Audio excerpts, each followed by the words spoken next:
presentation of Fox Sports. We are Baltimore. We are Ohio. The Indians waited till late, but they finally got to the Reds bullpen thanks to some Rajai Davis ninth inning magic. And then Francisco Lindor provided a bolt of lightning to win it in extra innings. The Tribe has won 3 straight over the Reds in this showdown of Ohio, and now have a chance for a clean sweep. Josh Tomlin looks to go 6-0 and get the Indians 4 games over 500 for the first time since 2014. Next on Sports Time Ohio.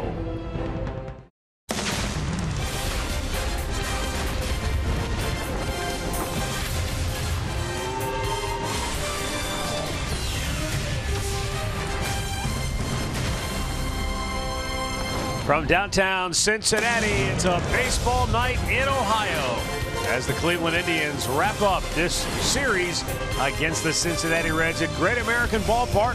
Tribe trying to go for a perfect 4-game sweep of Cincinnati.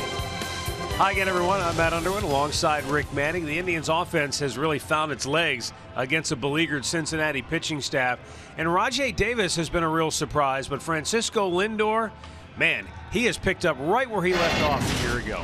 Well, he's starting to warm up like the weather. You know, just a bit under 300 in the month of April, but he's hitting 362 in the month of May, and he is picking it up. Extra base hits, multi-hit games. As a matter of fact, he has 3 consecutive multi-hit games, 7 on the year, and he had the big home run to give the Indians the win in extra innings yesterday. That first extra inning win. His career, he has owned Cincinnati. So, you know what? One more game for Francisco, and we can head back into the American League. And I mentioned Rajai Davis, the veteran, the elder statesman. He has discovered the fountain of youth all of a sudden here. He's on fire. And when we come back, Andre Knott will have more on Rajai Davis as the Indians go for a sweep of the Reds tonight in Cincinnati. Cleveland Indians baseball is brought to you by WB Mason, the official office supplier of the Cleveland Indians. By McDonald's, I'm loving it. And by your local Toyota dealers, visit buyatoyota.com. Toyota, let's go places.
Indians and Reds wrapping things up for the 2016 campaign, and the Indians have taken all three thus far. They'll try to make it a clean sweep here tonight behind Josh Tomlin. And once again at the top of the Indians order, Rajai Davis will try to light the candle for the Indians as we go down to Andre Knott. The media guy says he's 35, but he's not playing like it. Not playing like it at all. But I think the thing that really helped him truly was getting Sunday off. Terry Francona says, look, we're going to give him a day off so he can breathe, so he can feel himself, so he doesn't worry so much. And Davis said last night he needed that. And he got out, and he's been aggressive since. Since that day he's had off, he's been into the plate 17 times. He has 12 hits in those 17 appearances. He scored 9 runs, and he has 7 RBIs. He's back at the top of the lineup tonight. And the one thing he told me yesterday was, I like going against pitchers I've never seen. I can be aggressive, and they can figure me out later. Well, he's hit leadoff. He hit in the 9-hole. He's swinging the bat very well. He's scoring his runs. He can steal a base if you need it. Last night, how about the 2-home-run game? And he hit the big 2-run homer to tie the ball game up. They sped up his bat with a slider. And what a spark plug he's been for this offense, you know, against the Cincinnati Reds. Yeah, not only has he gone 7 for 12 in the series, but 5 walks. So he's finding ways to get on base and making things happen. Yeah, even if he hits in that number 9 hole, he still acts like a leadoff man. Josh Tomlin will be the guy on the bump tonight for the Indians, trying to run his record to 6-0 on the year. Indians, Reds, one more time when we come back.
Cincinnati ready to wrap things up, where the Indians have won 8 out of the last 9 against their in-state rivals. Josh Tomlin, calm as can be on the bench, getting ready to take the mound tonight, but it will be Cincinnati that will take the field first, as Tim Adelman leads the Reds out of the dugout for tonight's ball game. Let's take a look at the Indians starting lineup tonight for Terry Francona, brought to you by Progressive. Rajai Davis will lead it off. We've talked about him. Jason Kipnis in the 2-hole. Francisco Lindor batting third. Then it's Carlos Santana. Jose Ramirez, 5 for 15 against the Reds this year, batting 5th. Lonnie Chisenhall will hit 6th. Then it's Juan Uribe. Chris Jimenez behind the plate tonight, and Josh Tomlin will bat 9th. And Tim Adelman is our Northern Ohio Hyundai starting pitcher tonight for the Cincinnati Reds. He has a record of 1-1. He has made 3 starts. He beat Milwaukee back on the 6th of May. He's not overpowering, but he will have some sink to his arm side. He can a decent slider. First time he's ever matched up. You know, he was an invite to the spring training for the Cincinnati Reds, and this guy was pitching, tried to make an independent league team that was cut. That's just down the road here from Cincinnati, and look at now, he's making a start here in Cincinnati against the Cleveland Indians. So we'll see what he has to offer. I'm sure that first time around they'll get a good look and see what he can do. Let's check out the defense behind him tonight. It looks like this. Duvall is in left field, Hamilton in center, Bruce in right. It'll be Suarez at third, Cozart at short, Phillips at second, Votto at first, Barnhart behind the plate. Ryan Blackney has the plate tonight. Paul Emmel is at first. The crew chief Mike Everett down at second. And Tim Timmons is at third base. Clear skies overhead as we ready for game time. Rajai Davis striding to the plate. Last night, Cincinnati, their old nemesis, came up and bit them the long ball. 19 times this year, Cincinnati has given up 2 or more home runs in a ball game, and they've lost 14 out of those 19 games. Tim Adelman.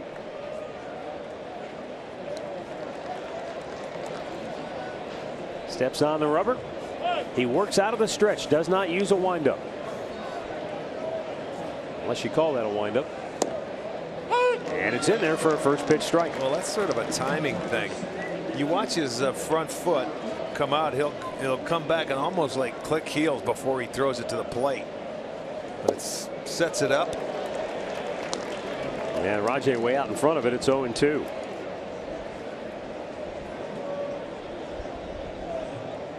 As you said, it may take a time through the order to kind of get a read on him. Down and in. You know, that front foot is a little bit open as he's from the stretch, and then you watch it comes back and it kicks almost like his ankle or his shoe, and that's just like to get him going. There it is. Yep. Did he go? No. He did not, says first base umpire Paul Emmel. And the count is 2-2. Almost looks like deception where he's going to throw that slow curveball and try and get you to chase after it, but don't.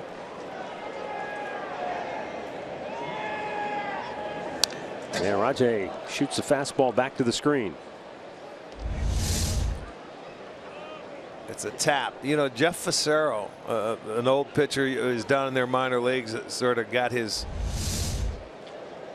This is what he was teaching him to get his momentum going. He hung that one, but Davis way out in front of it.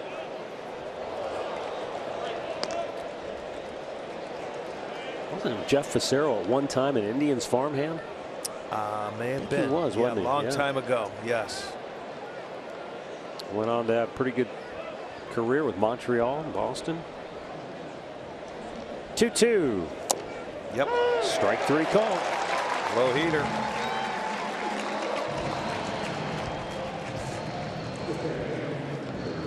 Keys to the game are brought to you by Wayside Furniture. Try to jump on the Reds early. The Indians have had all the momentum in this series, so you just want to try to take the Reds out of it, take the fight out of them early. And for Josh Tomlin, keep it in the yard. 7 home runs allowed in his 6 starts, and this is a homer-friendly ballpark. Yeah, that's what I was going to say. You can almost, with every pitcher, you could say try and keep it in the yard. It's a tough park to do it in. Jason Kipnis takes a strike.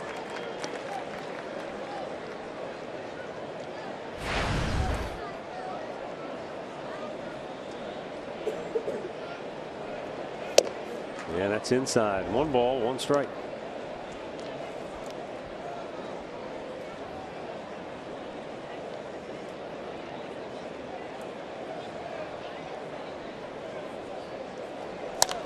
Boy, you can see the center fielder Hamilton and Duvall. They're still in the sunshine out there at this 7 o'clock start, and they're shading their eyes for the baseball. You know, they got to peek in there for the first inning or 2 so they can pick it up off the bat. Not an easy thing to do. Yeah, Kipnis shoots it out of play to the left. Yeah, try to test him early. Hit one over there to that left side. Yeah, hit a line drive or get it up there, but it's hard to see. Well, it's a nice bright sunny day as it's getting ready to set here, but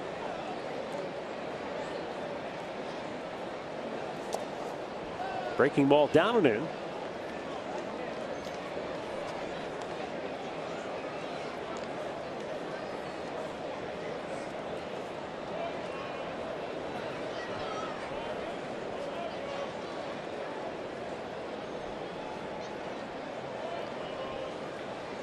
And the 2-2 got inside on him and popped it up. The shortstop Zach Cozart makes the play. 2 down.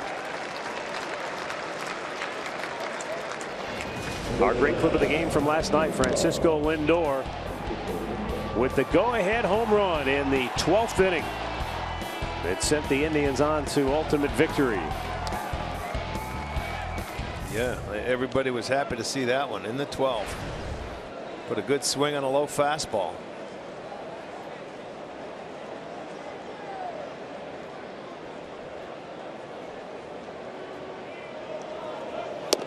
Pitch up and away, ball one.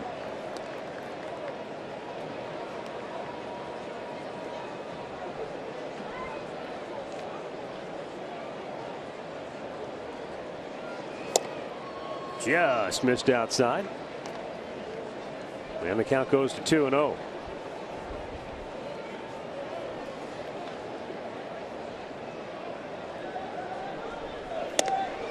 Three balls, no strikes.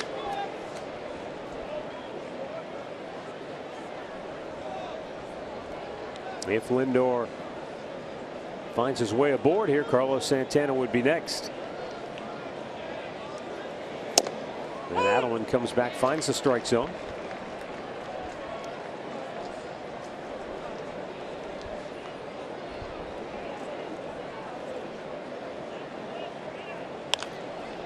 And the 3-1 is popped up foul, and it will get out of play.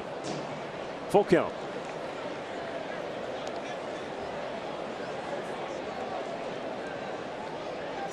Brian Price, Cincinnati manager, says of Tim Adelman, he throws the ball over the plate with 3 quality pitches. He's got a fastball that, 91 to 94, but he said it's got a little deception to it. Ball 4. And the Indians have a base runner with 2 outs in the first.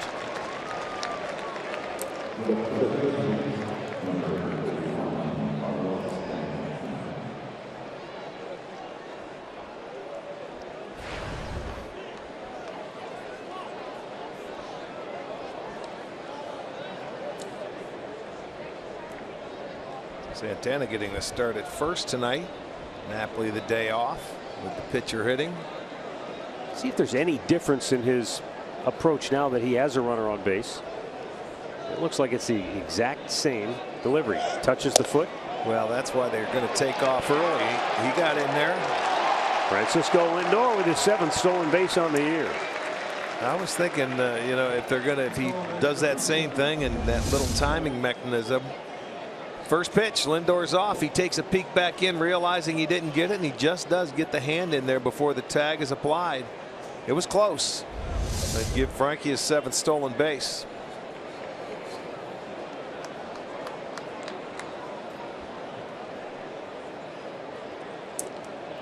So Carlos Santana with a runner in scoring position now.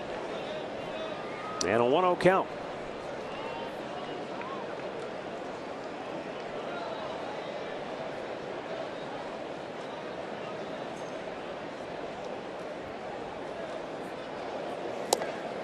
Adelman says of that hitch, if you will, in his delivery where he touches the back foot, it's not so much a timing mechanism as it says it keeps him more directional toward the plate. He said, I was rotating and spinning off too much.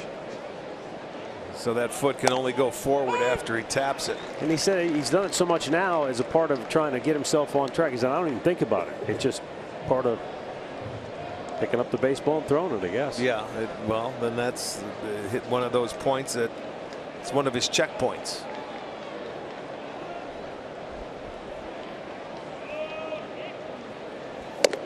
Upstairs, it's 3-1.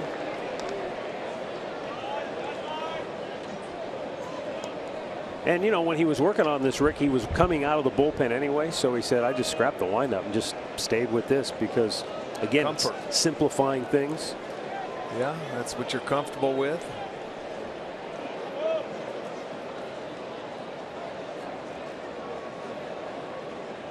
(3-1) and borderline pitch, called a strike. Full count. Take a look at this pitch. Carlos might have thought it was down. Nissan pitch tracker, it is a little low. He gets the call there.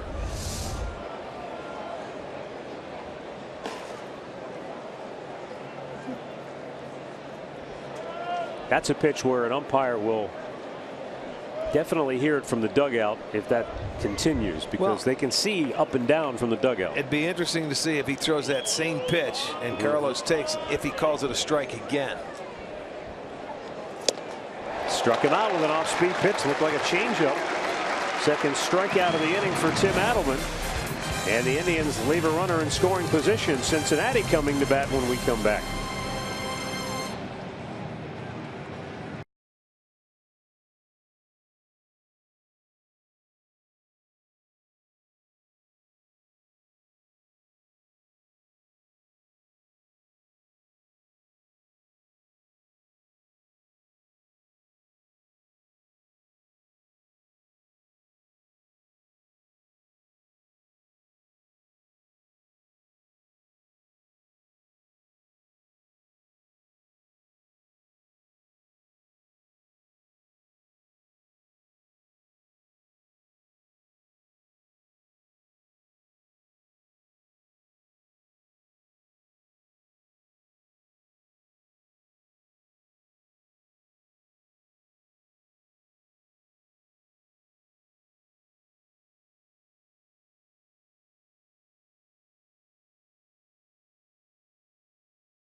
Making his warm-up tosses here tonight. Let's take a look at Brian Price's starting lineup for Cincinnati.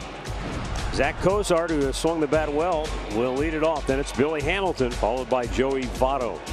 Brandon Phillips hits cleanup. Then it's Jay Bruce. He's had a tremendous 3 games against the Indians. Eugenio Suarez batting 6th. Adam Duvall, Tucker Barnhart, and the pitcher Tim Adelman will bat 9th. Northern Ohio Honda starting pitcher Josh Tomlin making his 7th start this year. His record 5-0, 3.82 ERA, 23 strikeouts, just 4 walks in his 35 1/3 innings. In his career, 1-2 against the Reds. This will be his 5th start against Cincinnati, and he's 0-1 in this ballpark with 1 start. Josh Tomlin with a first pitch strike. Cozart has been aggressive in the series against Indians pitchers. It's low and away. 1 ball, 1 strike.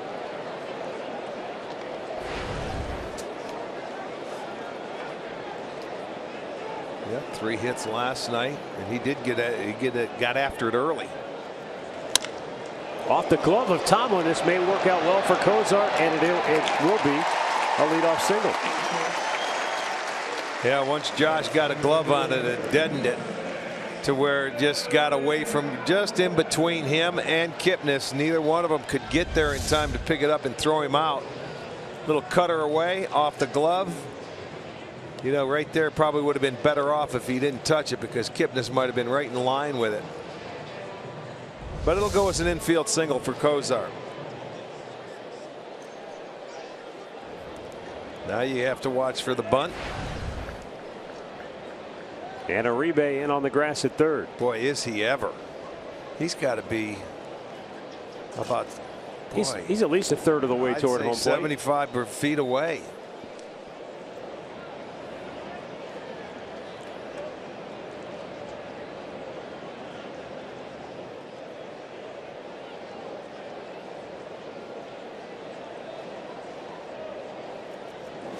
Hamilton taps one back to Tomlin. He'll go to second. There's one. And it's a close play at first, but Hamilton beats it out. Yeah, awfully tough to get a double play with him unless it's right on the nose. It'd have to be a firm comebacker, not a big hopper like that. No doubt. Let's check the Indians defense, brought to you by Jeep. Ramirez, Davis, Chisenhall on the outfield. Uribe, Lindor, Kipnis, Santana on the infield. Jimenez doing the catching.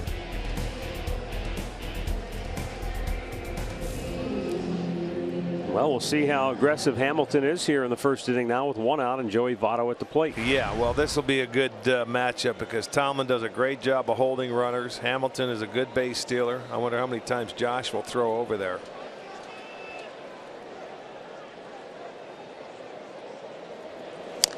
Votto swings at the first pitch and fouls it back.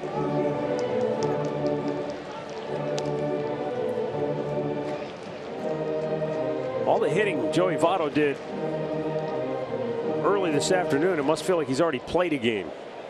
He was out here at, I'd say it must have been 3:30, 4 o'clock. And yesterday also.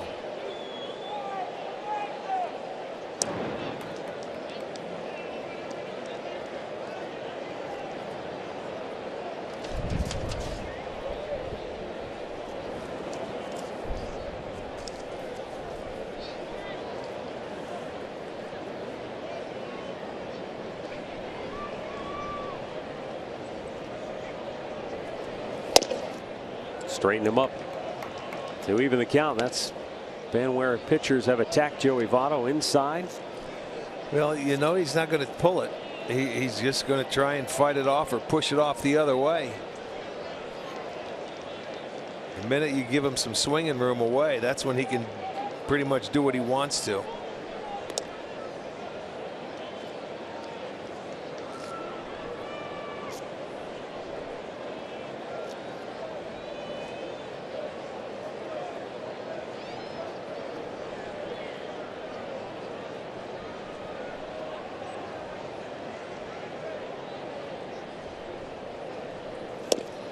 Strike called.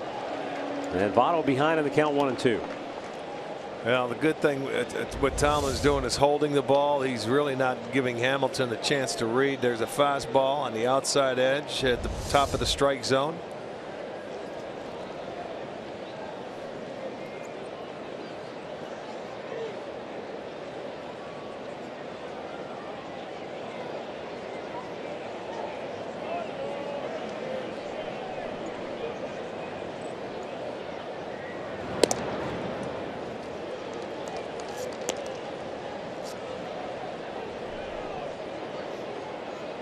Josh must have cut himself shaving.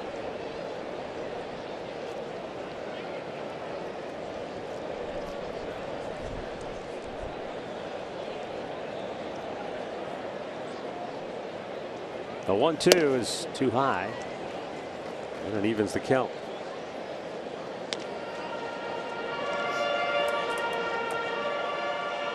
Just underway here in Cincinnati, no score. Indians open the day just 2.5 games back of the White Sox in the Central. Chicago's lost 4 in a row, while the Indians have won 3 straight. That's the second or third time Josh has thrown over there while Hamilton's standing on the base. Yeah, that's where he throws over a lot. Chicago tonight, they're playing Houston in Chicago. They have Chris Sale going for them, trying to stop their losing streak. Glanced off the bat of Votto. Stays 2-2. Look at, he barely moved his bat and fouled it off.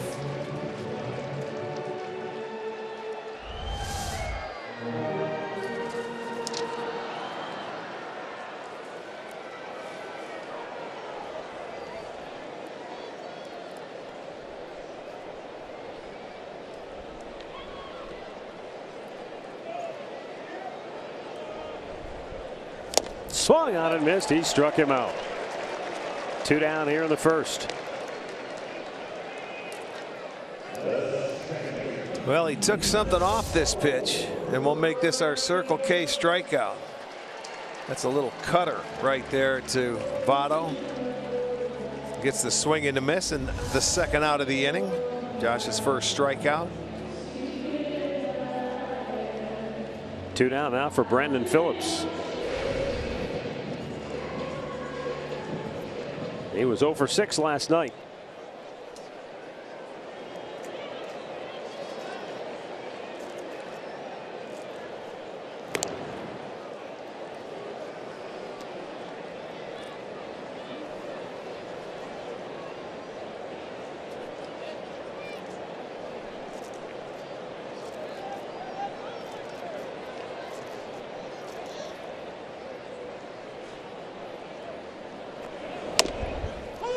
And he gets ahead of Phillips with the first pitch strike.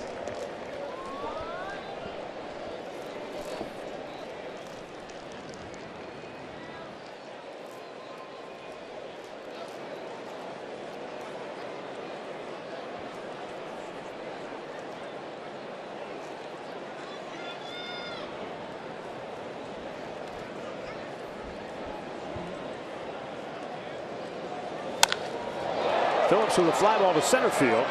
And Rajay Davis makes the catch. This side is retired. We played an inning in Cincinnati, no score.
Indians baseball is live with MLB.com @bat app. Stay connected all season with radio broadcast, video highlights, stats, news, and more.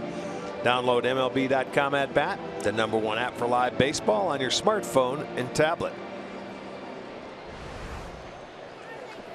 Second inning, Jose Ramirez will lead off for Cleveland.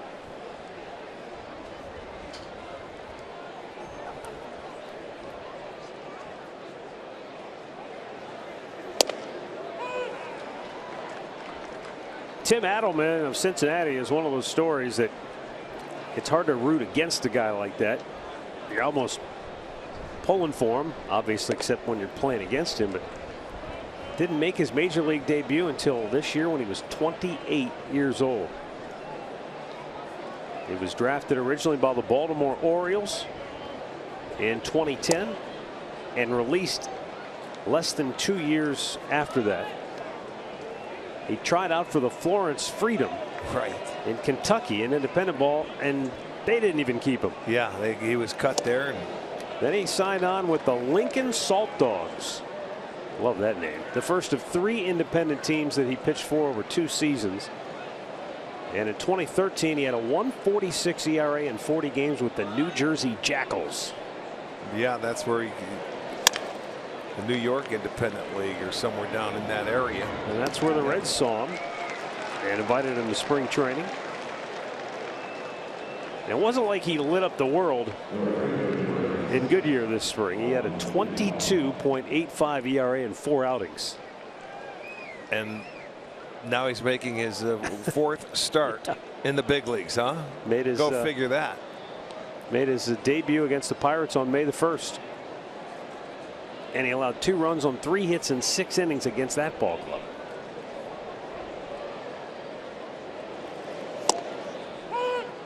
Then he went up against Milwaukee, held them to a 1 run on 4 hits in 5 innings. So he's definitely shown some promise here.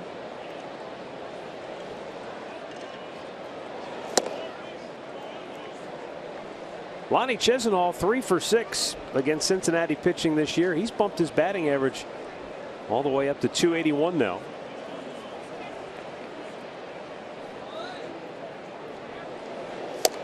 That's way outside. 2-1.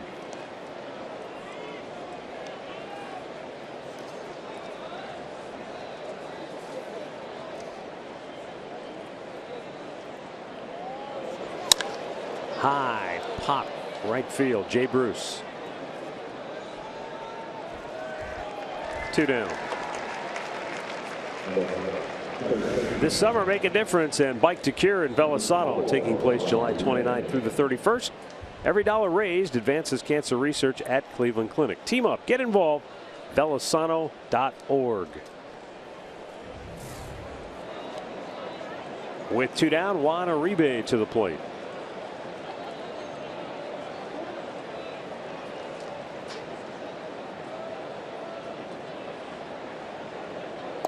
At 28 years old, Adelman's probably older than most of the pitchers on this staff, but he said, I'm still trying to fit in, find my niche. I'm just, keep my mouth shut, soak it all in, and learn from whoever I can learn from. Yeah, when you make it his way, he's not going to get any of the breaks. There's no money invested in him. It's all been an invite, situation. So all he can do is go out there, ask for an opportunity, and when he gets it, pitch well. And you'll stay around, because the way this Cincinnati Reds staff has, been struggling. There's Homer Bailey. He's on the DL, has been all year.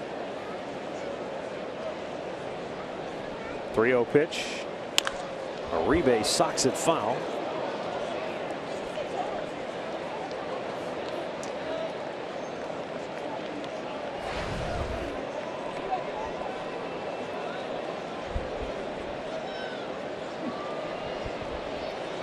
You're right, though. He's probably thinking, I'm on a start-to-start contract. They could send me packing at any moment's notice. Well, that's incentive that you need. He's just thankful for the opportunity. Loop to right. Bruce, a long run, makes the catch. Indians go in order. Still no score, middle of the second.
For kids 12 and under with the purchase of an adult ticket.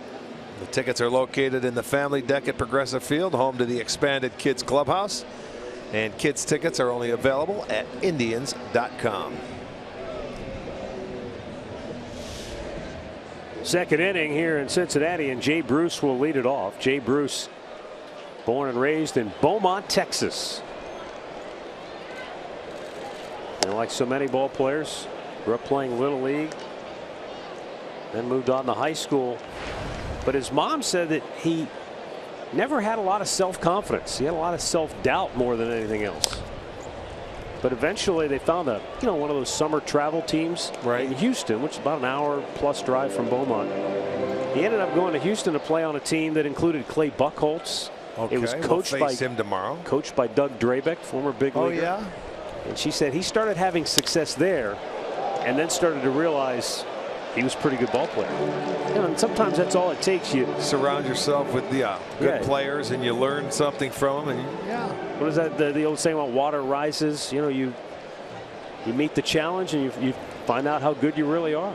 Well, he's always played well against the Indians since we've been in this interleague series. And he had a nice night last night. 3 hits out of 4 at bats, a couple of home runs, scored 3 runs.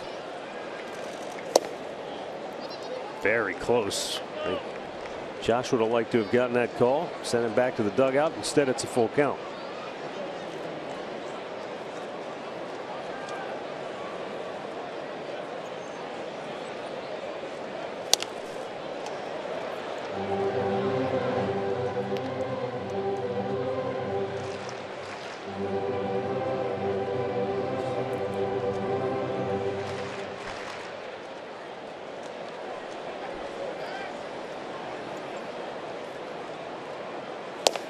Strike 3 called. He got the call that time, and now Joey Bruce doesn't like it. 1 away, second strikeout for Josh Tomlin. A couple of Texans squaring off in that matchup and just painted the outside corner. That's a pretty good pitch right. That's a tough one to take with 2 strikes. He got one close. But that time he gets the call. Jimenez frames it, lets the umpire seize it. And he gets a call. Eugenio Suarez takes it inside, ball 1.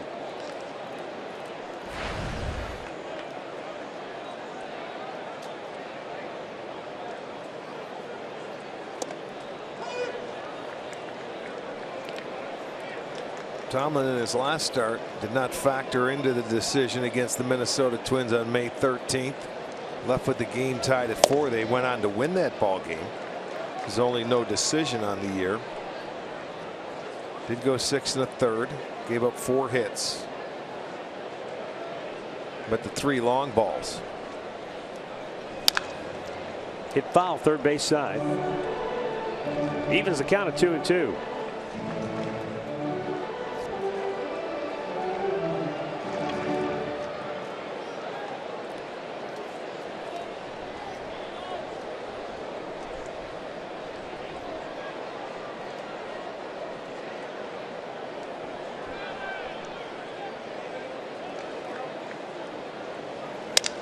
Got in on him.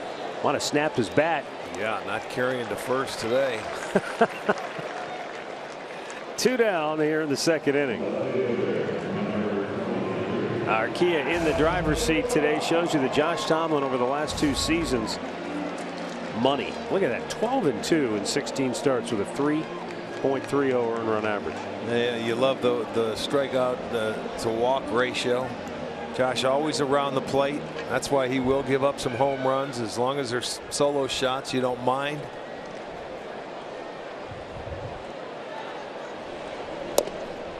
Off speed pitch and a breaking ball in for a strike. You know, he's been that way since he first was called up a few years ago. Matt, you remember that he had a string of what, 35, 36 consecutive, going out there at least 5 innings plus, because he goes out there, he throws strikes. Next thing you know, you're in the dugout again. Lindor spins and throws. It's on the money, and the inning is over. Fine play by the Indians shortstop.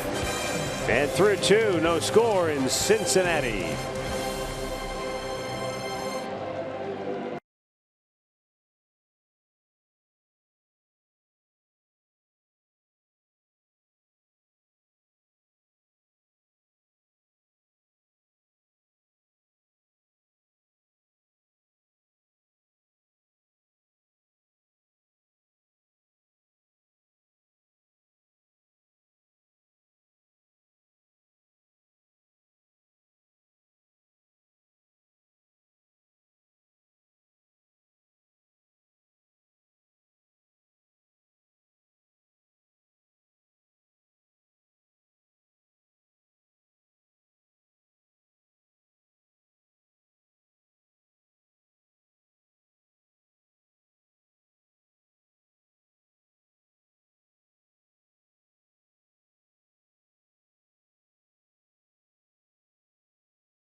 Want to stay tuned later in the game for Miller Time, brought to you by Miller Lite. No score, third inning. Chris Jimenez, Josh Tomlin, and Rajai Davis due up for the Indians.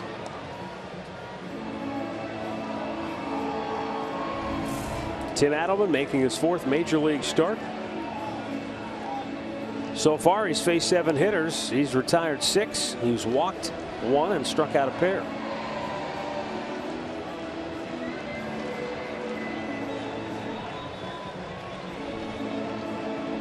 I think the one thing that I've noticed about Adelman, Rick, and I know it's 2 innings, but he knows who he is, and he just stays with that. He's not trying to, you know, throw it through the backstop. He's not trying to be fancy. He just, hey, this is who I am. Let him make him put it in play. Well, that's what I'm curious to see how they react after the first time and they get a look and they have an idea of what he's throwing.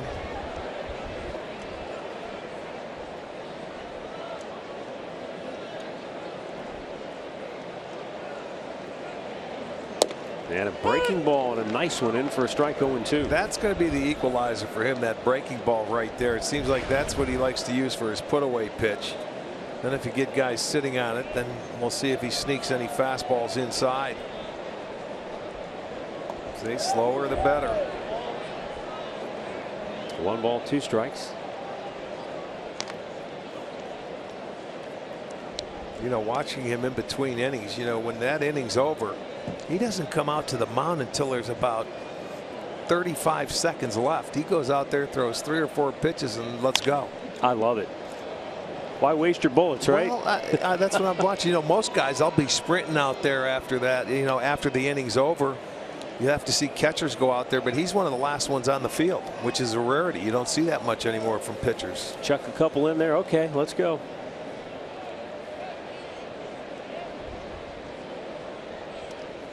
The 1-2. He's been teasing Jimenez, trying to get him to chase his pitch, but Chris holding back, and now it's 2-2.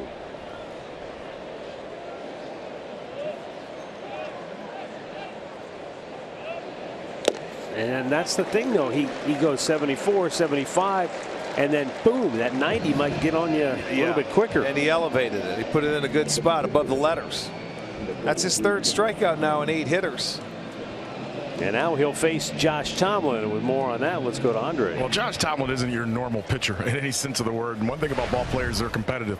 He wants to get a hit tonight, maybe a double or 2, because he doesn't want Corey Kluber to have more hits than he does when we're done with the season. Maybe a double or 2. Yes. So, okay. He took some good hacks yesterday in the cage, too, so let's watch him.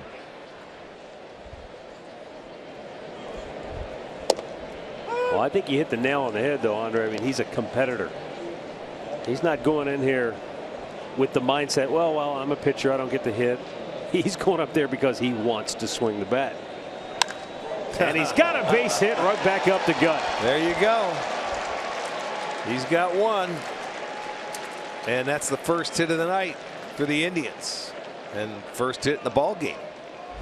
No, I'm sorry, Cincinnati had 1. That's right, Cozart. Right back up the middle. Good swing, Josh.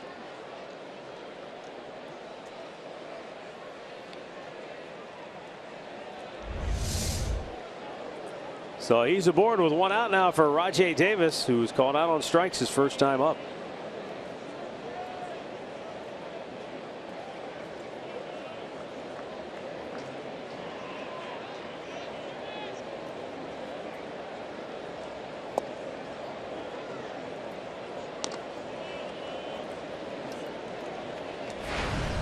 I've been throwing Rajai a steady diet of off-speed pitches, but he's not chasing him. If he can make him get it up. That's the pitch he hit a home run on, was the slider last night from Cingrani, where he speeds up his bat, and I was a little shocked that they threw him that pitch in that situation. You never want to let a guy that's more of a contact hitter than a long ball hitter take 1 swing and tie a game up.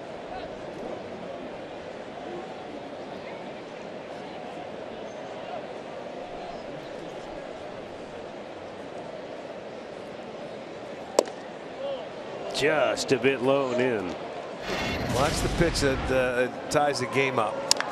Cingrani, just a slider that's coming in, and he speeds up Rajai's bat, and that tied it up. His 2nd home run of the night.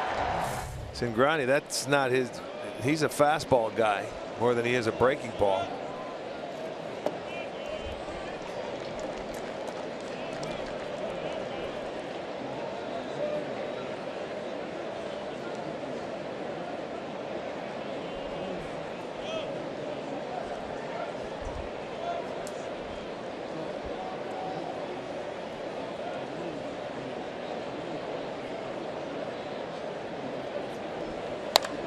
To first, and Votto drops the ball. They get the out at first base, but Tomlin moves into scoring position, and there are 2 down. Well, if he holds on to the ball, it's a double play because he'll flip it and they'll have to tag Tomlin, but he dropped the ball. But watch how he throws it underhand. We watched him do this twice in a game last year in Cleveland, and he throws it underhand, but it's right on target. But Tomlin not taking anything for granted, hustled down, slides, and holds on to the bag, so he will be in scoring position. And a chance for Jason Kipnis now. Popped up on the infield his only time up in the first.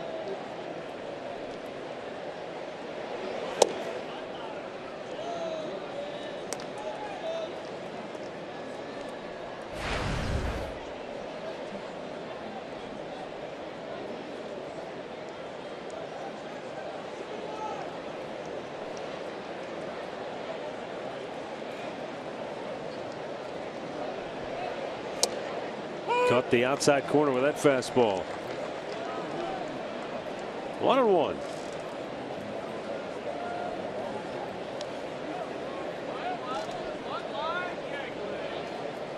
Nice look high above the left field foul pole.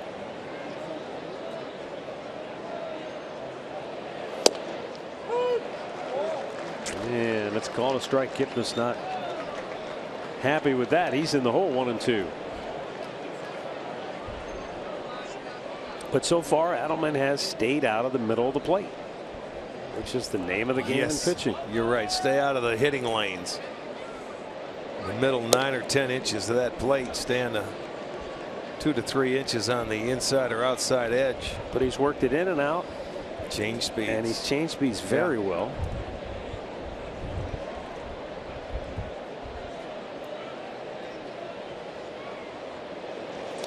Down and in that time. Nice block by Barnhart. Keeps Tomlin at second. And the count is full.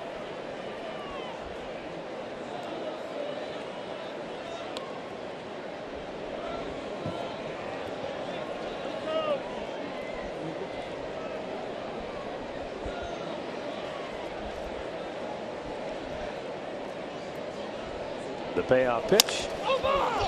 And a grounder to first will end the inning. Middle of the third. Indians get their first hit, but cannot do anything with it. Still no score in Cincinnati.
The third.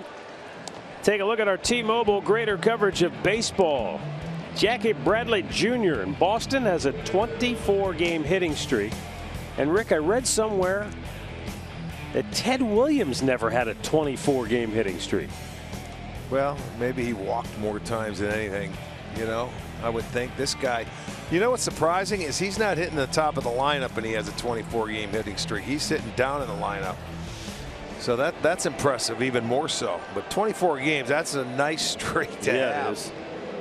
You get up around 20, and that's a heck. You go 3 weeks straight with hits. That's swinging it. He's having a great year, and those Red Sox are swinging the bats. Yeah, he hits 30, and then all of a sudden the media will be. Well, they're already starting now. But yeah, you get to that level, and it's hard to deal with, I would think.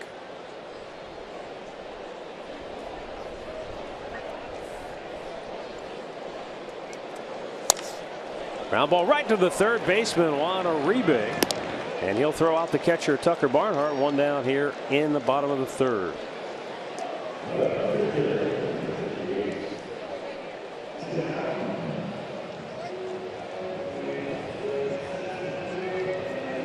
Let's see if he kicks his foot when he hits. To get that stride going to the pitcher.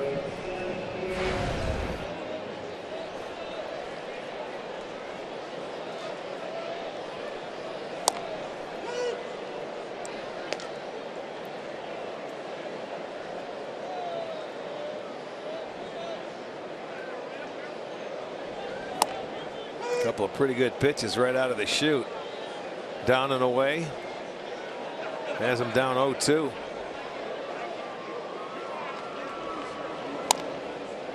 Now he expanded it a little bit, but he was able to get a piece of the baseball to stay alive.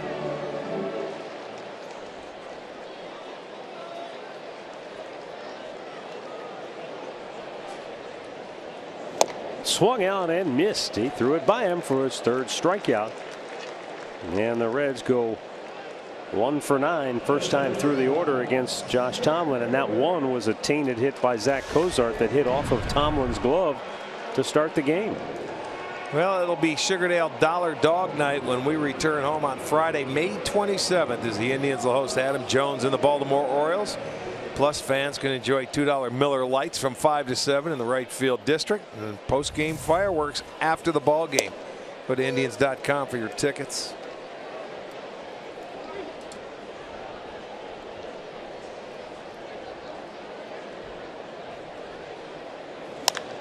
Popped him up.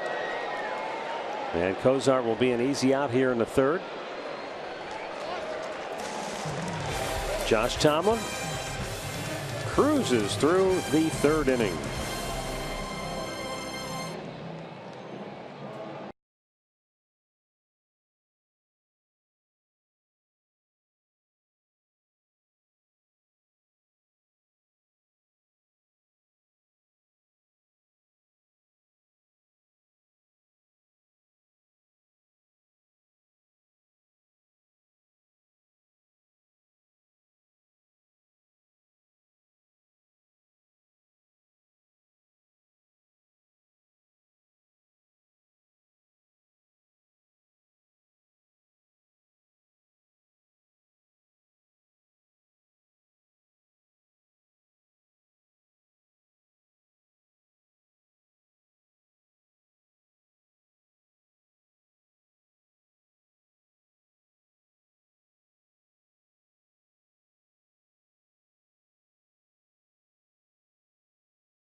For the fourth inning of a scoreless ball game.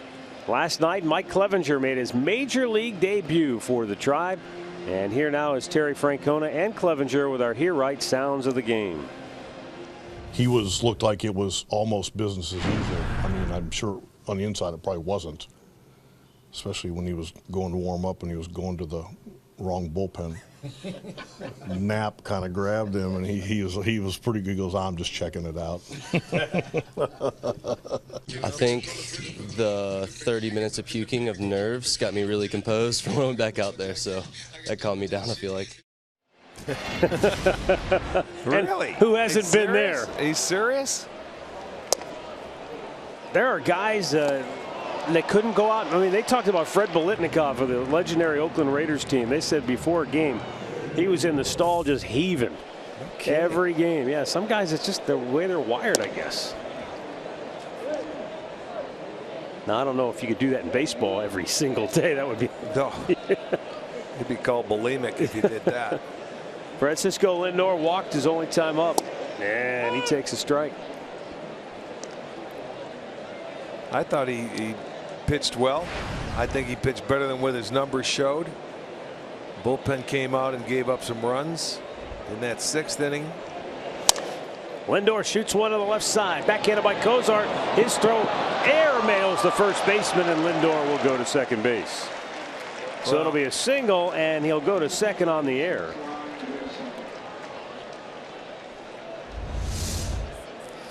You know, what happened? He got there. Does it slip? No, he just chucked it. He never really got a lot on the throw. Well, that's why I got to see what happened here in the footwork. I don't know if something stuck, but he didn't get anything trajectory to get it down. He airmails it. Oh, I think it's a fast runner, and he's just trying to get rid of it as quickly as possible. But unfortunately, he put Lindor in scoring position now because of the error, and now Santana will try to take advantage. Struck out his only time up. Red shift 3 to the right side, and it's up high, ball 1, and Barnhart goes out to talk.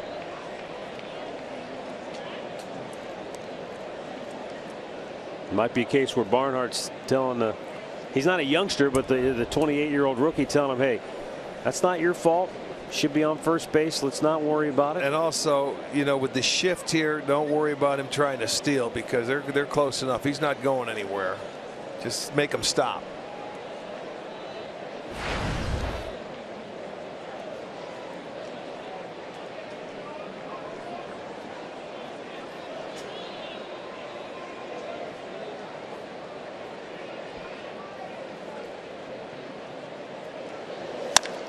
Santana shoots one to deep right field. Goodbye. Carlos Santana to the bleachers in right field. Hit it so hard it ricocheted a quarter of the way back onto the field. And the Indians draw first blood on Santana's 6th home run of the year. A 2-run shot here in the 4th. That baby got out of here in a hurry. Yeah, line drive, and it looked like a fastball. I wonder if he tried to sink it and it stayed up. Let's take a look. They wanted to go in, and it leaks out over the plate. See, inside, and that was like a third on the way out on the outside part of the plate, and it gets out of here in a hurry. Jose Ramirez takes the ball outside, grounded out his only time up.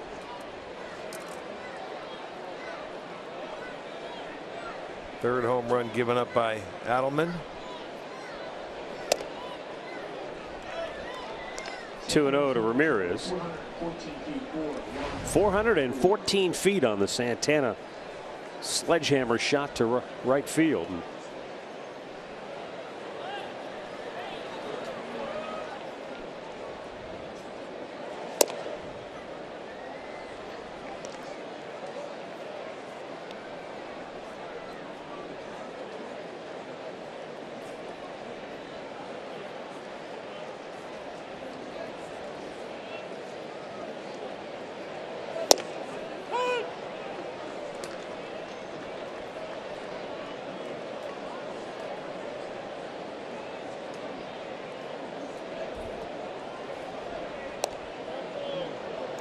And that's outside.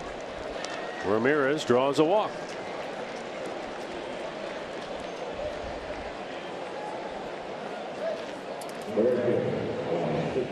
That was the 70th home run allowed by Cincinnati this year. And I mean, nobody's even close to them in terms of the allowing home runs. This is game number 41 for them. Rick, the thing that has struck me being here in Cincinnati, talking with some of the folks who've been around this ball club a long time, their sudden realization just how good Johnny Cueto was, just how good Mike Leake was. Right.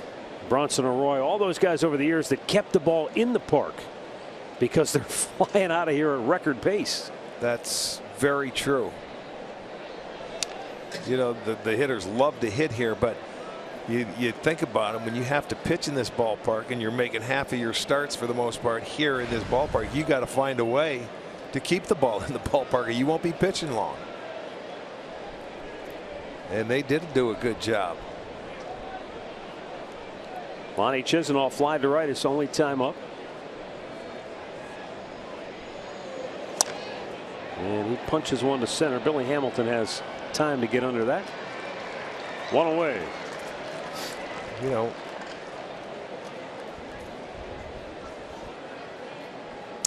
now, if you can't catch the games on TV, you can stream them live on your mobile device with the all-new Fox Sports Go app. Download it. Take Sports Time Ohio and Indians baseball with you wherever you go. talking with Jeff Brantley, who does their radio and was a former major league pitcher, telling us that when Cueto was here, we'd always meet with a lot of the younger pitchers of the Reds, and maybe that's why he was so crafty as a pitcher, finding ways to quick pitch him a little bit, different arm angles, keep the ball in the ballpark. But they weren't going to sign him because he was becoming a free agent. They ended up trading him to Kansas City. And they certainly miss him, and he's pitching very well this year with the San Francisco Giants. Uribe shoots one high in the air to right, but slicing out of play.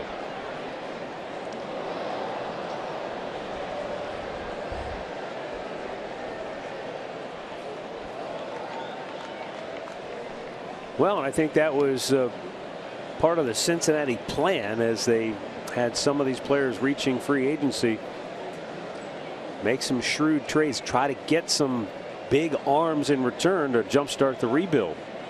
No one wants to use the word rebuild, but whatever you want to call it. That's what it is. I mean, face facts. It's a rebuild. You can call it whatever you want, but they're not going to be competitive. And when you look at the bullpen, well, you don't realize if you don't have a good bullpen, your whole team looks bad. Well, there was a story I read earlier today on FoxSports.com that local writer here as Ramirez takes off and Uribe shoots it up the middle off the glove of Phillips. Ramirez will go to third. And that's kind of the way things are going right now for Cincinnati. Brandon Phillips, Gold Glove caliber second baseman. He's right there. It's a double play ball if he catches it.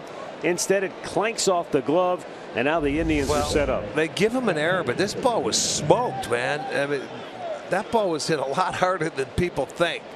He was there because Ramirez was running on the play. And that ball, he doesn't catch it, but Ramirez can see it trickles into the outfield. It'll go as an error, but the Indians have it first and third. Second error of the night. Second error of the inning.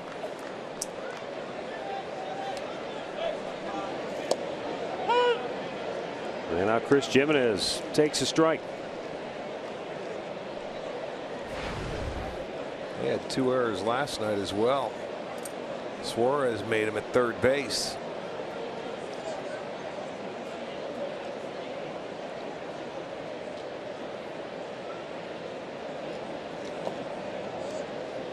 Anyway, the story I was reading on FoxSports.com by a local writer here in Cincinnati that covers a team basically was drawing the conclusion that this could go down. Granted, it's not good for Cincinnati. This might have just gone from bad to worse. What happened to Adelman? Well, maybe getting out of the way of that ball that Uribe hit. I don't know. He felt something in his side. That might be an oblique. Yeah, there it is. He's feeling it. Let's see if after this pitch, there it is. See him grab it right there after that pitch. I wonder if it had anything to do with that ball Uribe hit right back up the middle and him trying to get out of the way of it. He feels it, and that's the last thing you want to do when you're fighting for a job and you're getting an opportunity. And you know they don't want to have to go to that bullpen now here in the 4th inning. Oh, this is just awful. Let's take a look. Let's see if he has to move to get out of the way or if anything bothered him. Just a little flinch right there. It doesn't look like that. It sure didn't. Doesn't look like anything, and he moved to go back up. Look at let's hope it was just a cramp, you know, just a momentary short-term kind of deal that subsided. You're going to have to let him throw a couple to see if he can talk his way in. That's what he's trying to do right now, is talk his way to stay in the ball game. And I don't know if he's convincing anybody.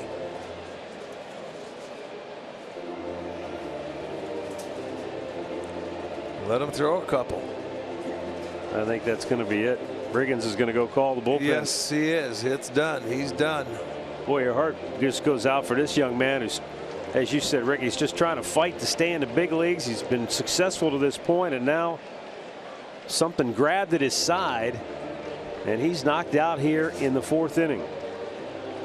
So the Cleveland Clinic call to the bullpen is being made. They're dialing long distance to try to get somebody ready in the pen. He'll be coming in. He'll get all the time he needs to warm up on the field. He doesn't have to throw in the bullpen. Whoever the mystery man is, we'll tell you all about him when we come back. Cleveland leading 2-0 with 2 on, 1 out here in the 4th inning.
fourth. Tribe has 2 on with 1 out. And the new Cincinnati pitcher is Caleb Cotham, making his 20th appearance of the year. On an injury relief. Cotham worked a scoreless inning in last night's ball game. But he also had an inning and 2/3 in Cleveland where they tagged him for a couple of runs on a couple of hits. Stat of the game is brought to you by Buick. And that Cincinnati bullpen, beleaguered as it has been, really hammered by the Indians in the last 3 games for 14 hits, 14 runs in 14 innings. But the walks, 16 walks. Yeah. Rick, that's 30 base runners in 14 innings. Yeah, it's scary. They've had to log the most innings. They've logged as a bullpen 147 innings this year. They've walked 85. And they've given up 33 homers and a 7-12 record to a 6.43 ERA. So they really, I mean, you know, when you have to use guys night after night and for multiple innings, it's not an easy thing to do. Opposition's hitting 270 off their bullpen. So I mean, and tonight, here you go, your starter comes out and he's got a little look like an oblique or a side strain, whatever it may be. And now they're going to have to fill. We're only in the 4th inning and the Indians already have a 2-0 lead. Andre, we were joking before the game, if Lou Piniella was a manager of this Reds team, he might not survive because he had no patience for pitchers who didn't throw strikes. How is Brian Price, a former pitcher, as manager, dealing with this Cincinnati bullpen? Not very well. Last night he says it's too much for a bullpen. It's kind of a cycle of trying to stay competitive and get your starters out there. But if they don't have it, you can't kill your bullpen in the process. And he says right now we're killing both of them, because if I leave a starter out there when he's out there getting beat up so we can save the bullpen, then the bullpen goes out and gives a problem. He's almost scratching his head and can't figure out which way is up. And that is a tough way to manage. Well, here's Chris Jimenez as the Indians try to lay it on Cincinnati here in the 4th inning.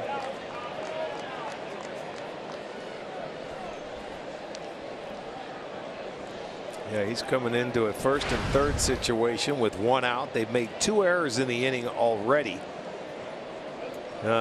Santana hit the 2-run home run. You remember, you have the pitcher on deck. Tomlin got the first hit for the Indians today back in the 3rd inning.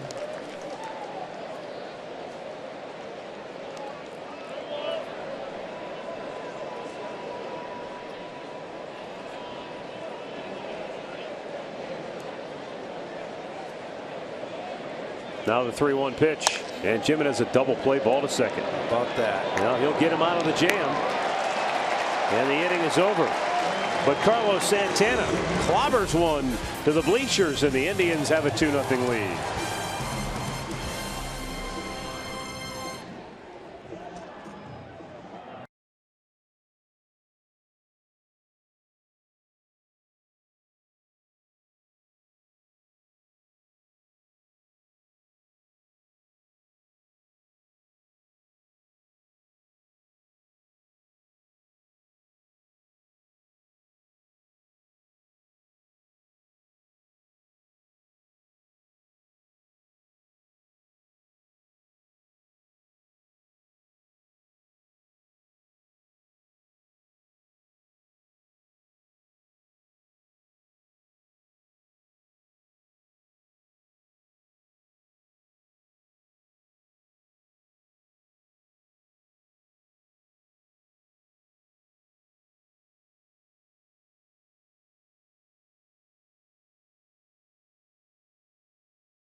Is brought to you by the attorneys at Elk & Elk.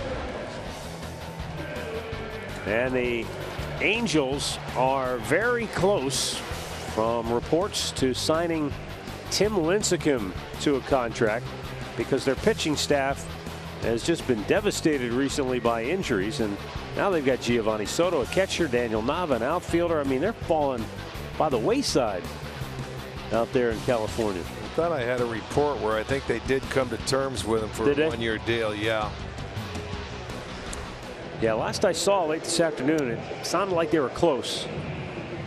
But Rick, I mean, in reality, can Tim Lincecum be a difference maker for the Angels? I don't think so. They're so hurt and beat up over there. They just need some bodies, some warm bodies to come out and try and stay competitive. Although they have been playing much better baseball recently. Well, they're only 2.5 games out last week, right above 500.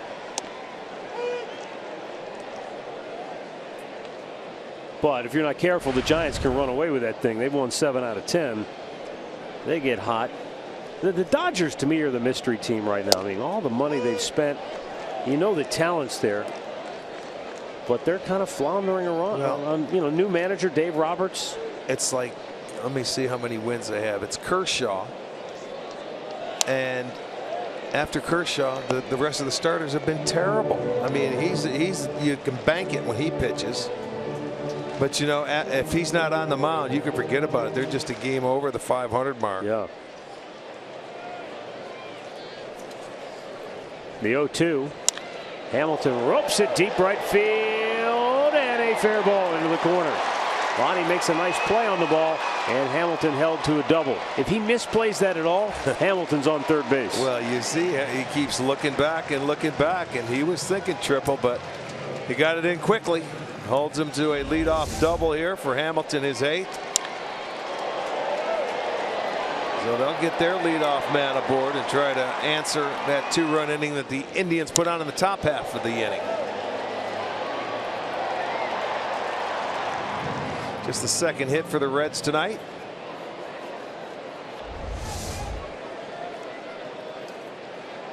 Now here's Joey Votto. And he drives one deep center field. Rajay back, looking up, it is gone. Joey Votto jumps on the first pitch and ties the game at 2. Well, that lead didn't last long, did it? 2 pitches later, they have a tie ball game. Tomlin, his 8th home run allowed. Votto, his 6th homer. Boy, that happened in a hurry. You know, you get runners in scoring position, and Votto turns into a very aggressive hitter. But it was something out over the plate. You notice how he tied him up that first time he was up? That pitch leaked out over the plate. He did his damage to him. So we have a brand new ball game here, tied at 2.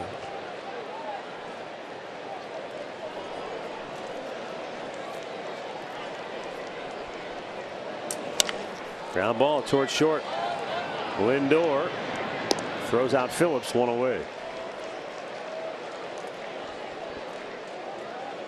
So the Reds roar right back and tie the game here in the 4th inning.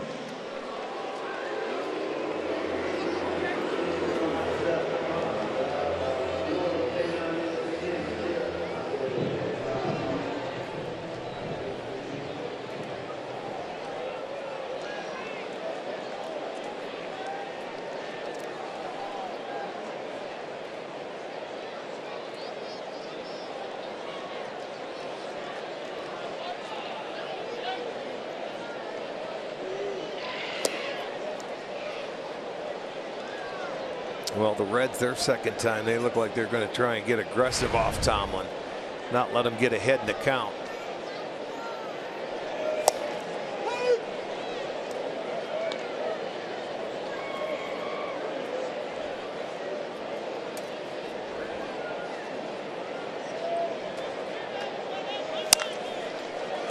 Oh, kicks off of Santana, but Tomlin's there at the bag to take the feed. 2 down. Well, it's going to be Corey Kluber Midnight Navy Jersey Day on Saturday, May 28th. When we return home, the Baltimore Orioles will be in town, and 12,500 fans will get the jersey. That'll be courtesy of Discount Drug Mart. Go to Indians.com for your tickets. Saturday, May 28th. Kluber Jersey Day.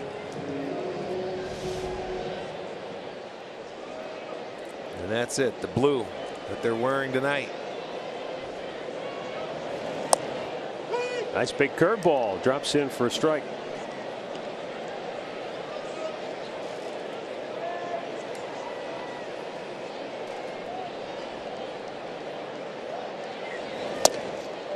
And a low fastball missing off the plate.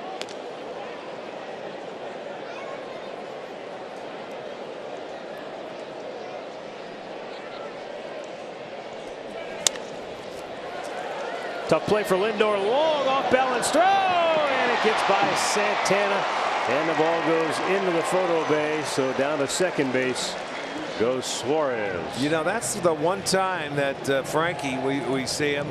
He tried to jump and make that throw. A lot of times he'll throw that one hopper on the grass over when he's going way to his right in the hole. This is the first time I remember him jumping up and try and throw it. And Santana over there with the stretch. It comes up empty, goes into the dugout, so it'll be a hit and an error. You can see just under the glove of Santana. So not an easy play. The throw just a little off the mark. Well, it's going to bring up Adam Duvall, and Terry Francona's coming out to ask the home plate umpire something.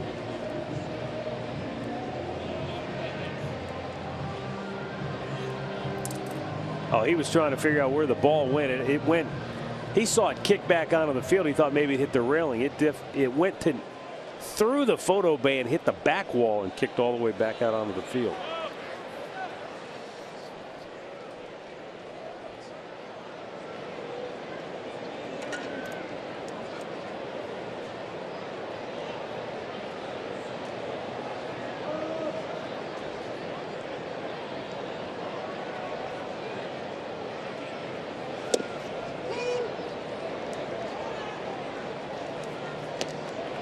Adam Duvall was originally drafted by the Giants out of the University of Louisville in 2010.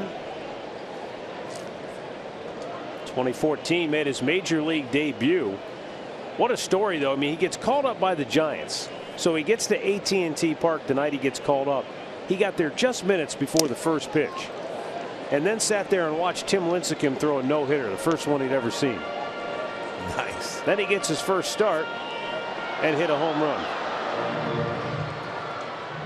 He said, that's a feeling I'll never forget, running the bases. He said, I was just hoping the ball was going to get out because everything I'd heard about AT&T Park, hard to hit a home run there. Yeah, right. It is. But this guy's got some pretty good power. Yeah, he does.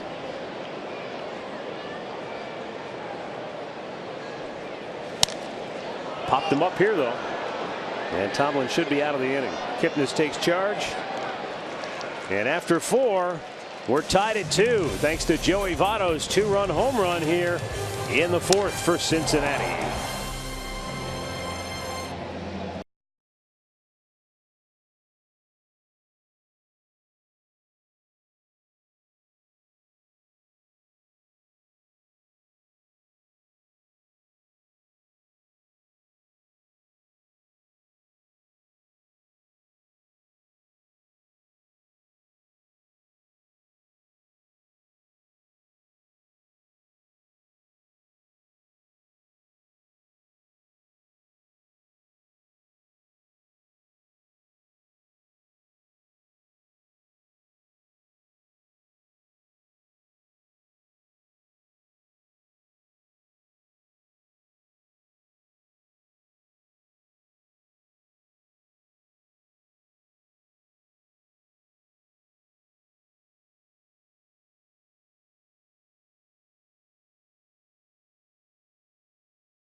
Cleveland Indians baseball is brought to you by Levin Furniture. For the best deals on furniture and mattresses, shop Levin's.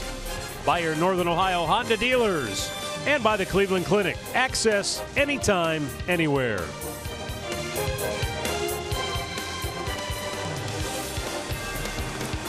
Two-two as we head now to the fifth inning.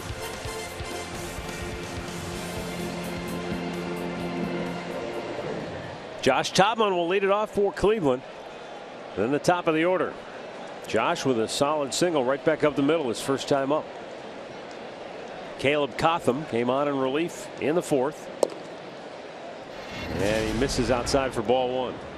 Well, there's his swing that first time up. Takes it right back up the middle. And as Andre told us, he wants a couple of hits and he wants a double too.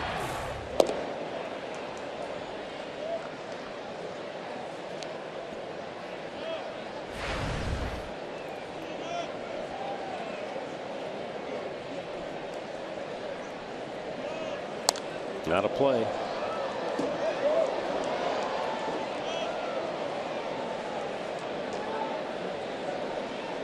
Two balls and a strike. Oh, Tomlin already up the charts.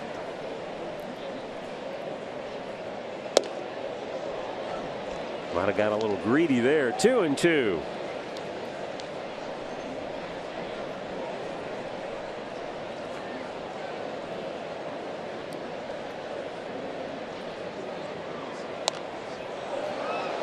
Came with a little wrinkle that time, and Tomlin fights it off. Well, that's just the thing. When you get a hit as a pitcher, then they're going to say, okay, now I'm going to start pitching you like a hitter. Throw a few wrinkles at you, change speeds. Look at that. Tomlin's got himself another base hit, and there is the double. Attaboy. That guy's like a prophet. Attaboy. Well, single, double, give him two more at bats. Maybe he can get the triple and then a dinger and hit for the cycle. Jan Gomes is shaking his head. It's not that easy. Oh, yes, it is. This one leaks back to the inside part of the plate and he hits it right over the bag. You're certainly not going to play a pitcher there to pull. It gets down into the corner. So Josh 2 for 2 now. How about that? 6 out of 9. Maybe pinch hitting the next national. Yeah, I was going to say, keep him available on the bench. Rajai Davis jabbed at it and comes up empty. Strike one.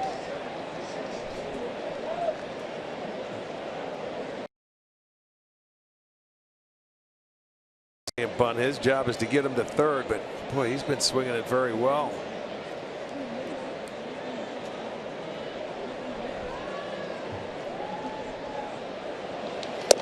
That's upstairs, 1-1.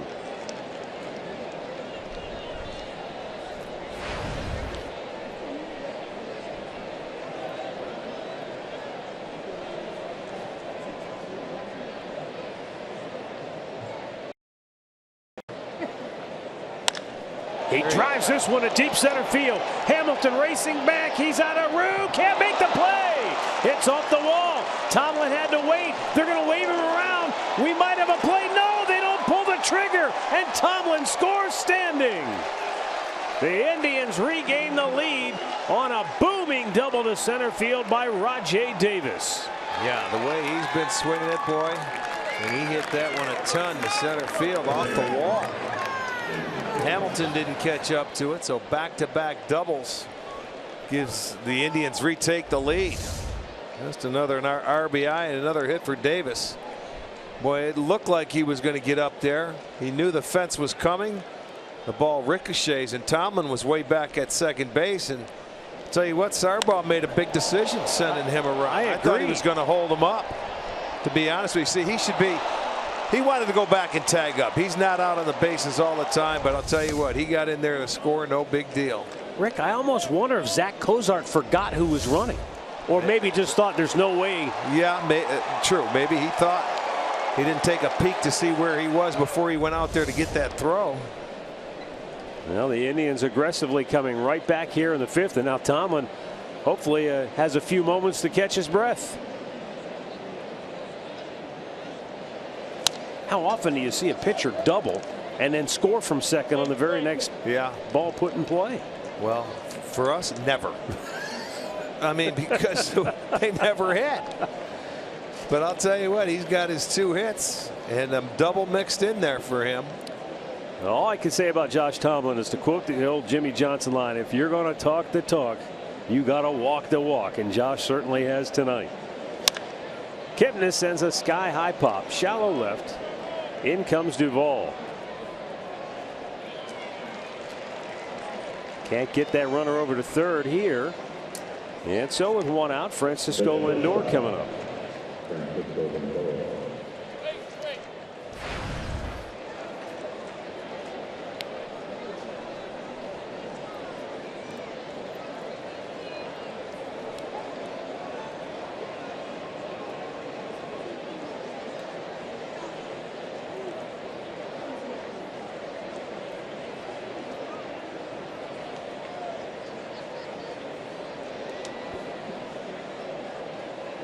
Lindor singled, scored his last time up.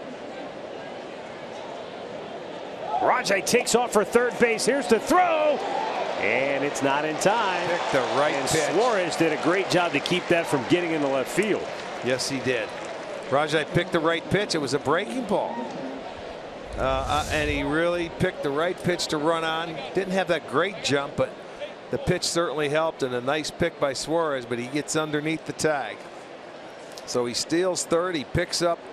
You know, Kipnis wanted to try and get him there. He couldn't do it, so Davis picks him up. So you got to pat him on the back, and now Lindor with a chance to get him home. The infield are gonna play in to try and cut it off.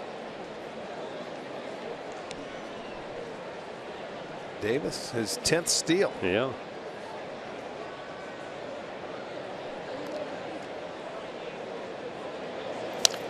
Lindor trying to drive him home, fouls it back.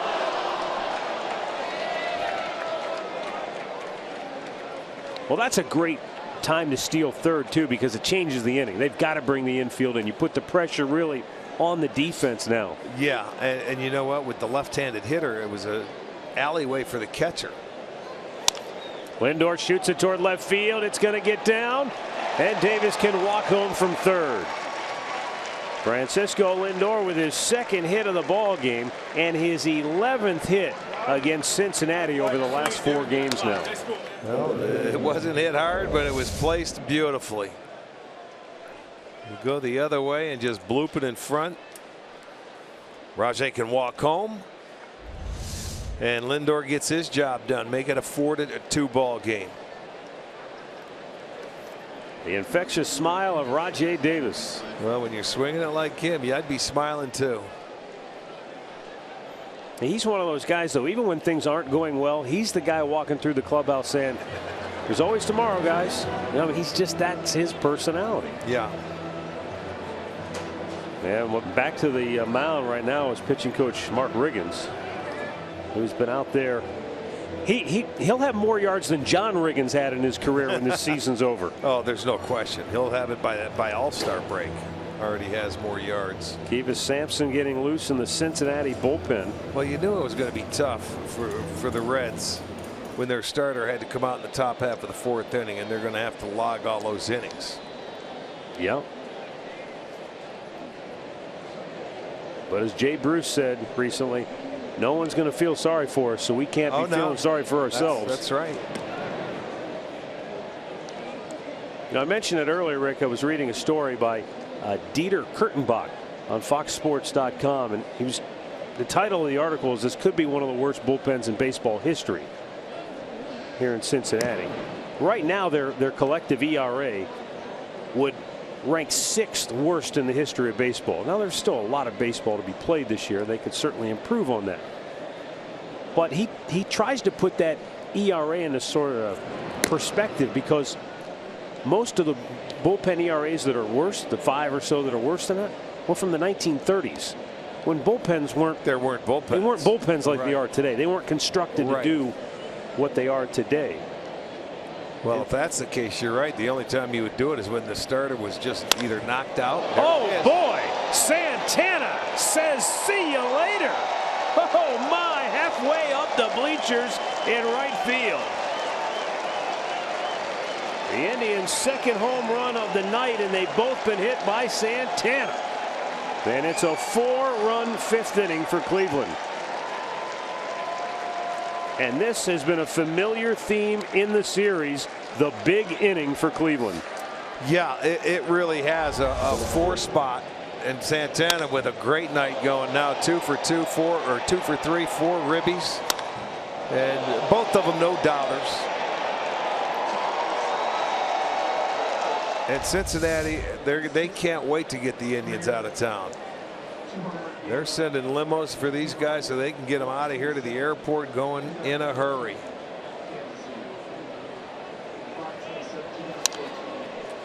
They had 36 runs scored in the first 3 games of this series. They have 6 on the board now. We're in the 5th inning, and that's usually when it started back in Cleveland, that 4th and 5th inning, middle part of the ball game.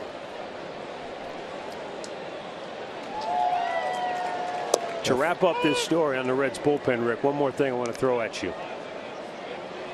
Of the 14 bullpens in Major League history that have posted an ERA higher than 6, the Reds have the highest OPS allowed relative to the league average. So what does that mean?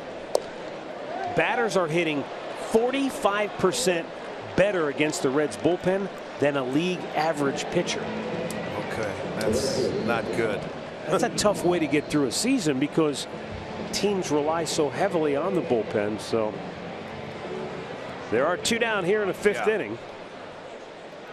Boy, that's something that, I mean, you're talking, we're not even at Memorial Day yet. That's what I mean. And that's the thing. You still have 4 months. I give Brian Price a lot of credit because, you know, whether it's gallows humor or he was just trying to look at the glass half full, he said after the game last night, it's going to get better.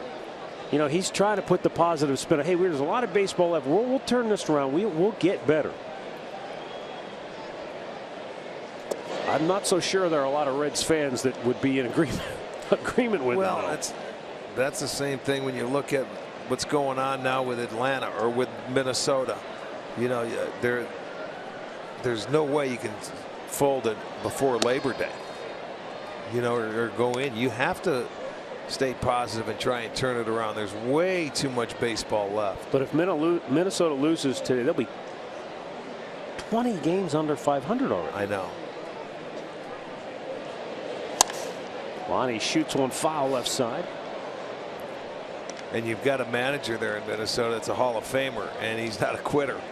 And, you know, they had a decent year last year with some young players, and it's totally, you know, with the sophomore, the junior type of players, they're struggling, and that's all they have. And the players were heading toward the dugout. They thought it was strike 3, but it's called a ball. Now a full count. Lonnie has flied to right, flied to center tonight.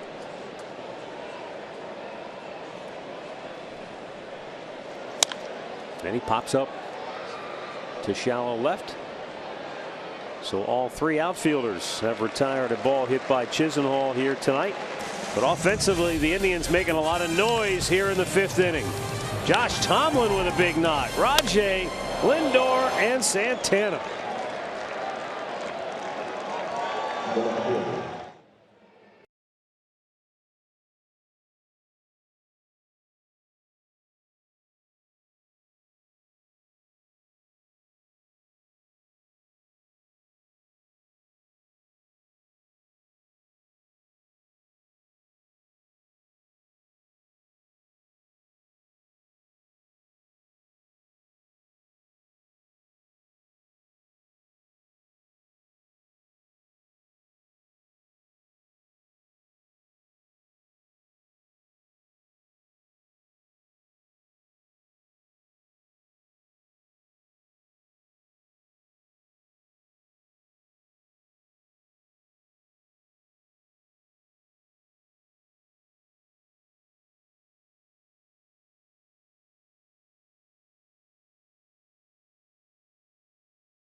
Top. Bottom of the 5th inning here at Great American Ballpark. Mr. Redlegs and Rosie the Red have had a tough night, tough series, as the Indians have had all the fun in this battle for the Ohio Cup. Clinched already by the Indians, now going for the 4-game sweep. Tucker Barnhart takes a strike. He's 0 for 1.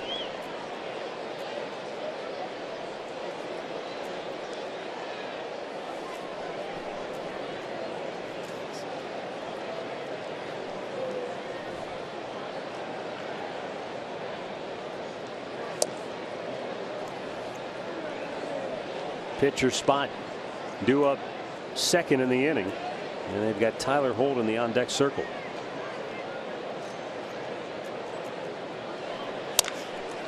Ground ball routine for Jason Kipnis.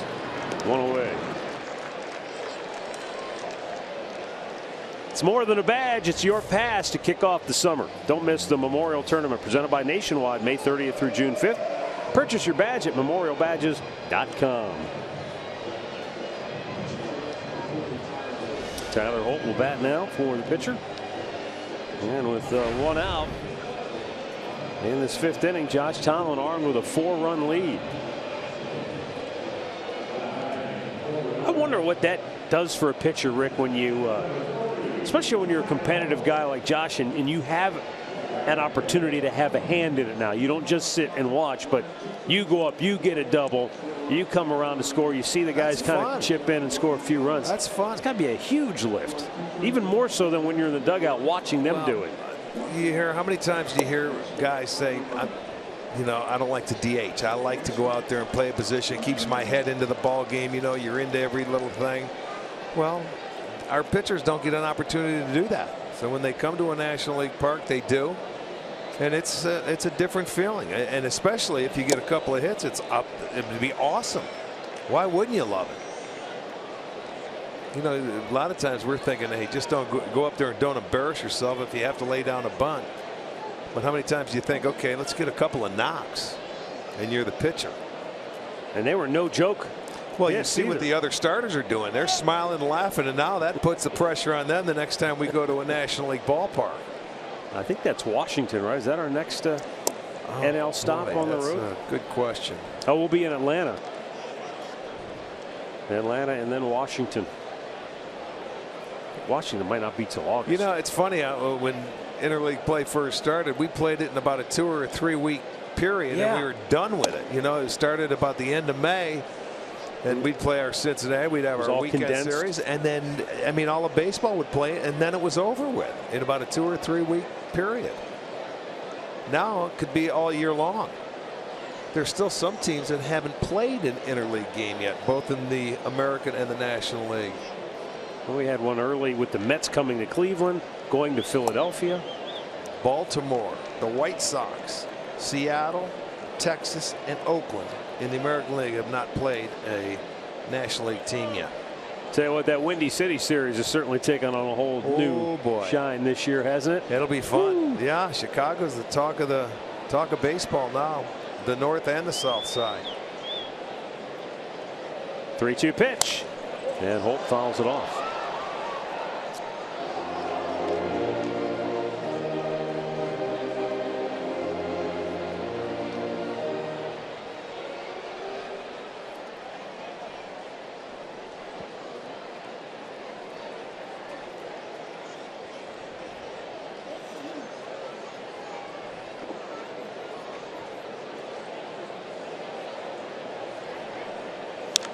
Another foul back.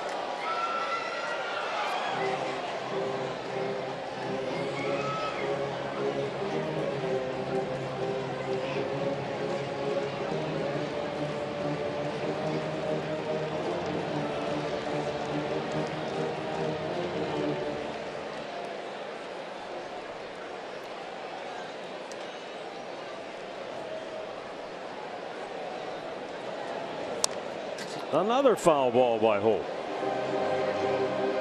Tomlin hitting the 60 pitch mark here with 1 out of the 5th.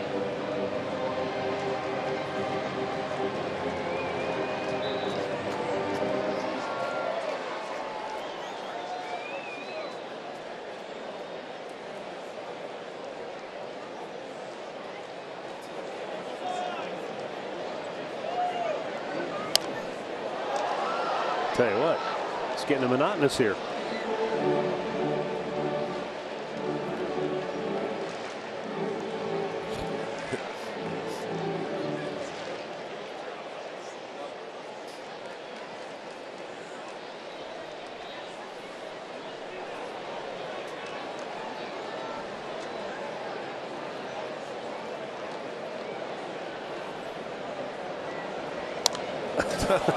What's it, 5 straight? Oh no, I've lost track.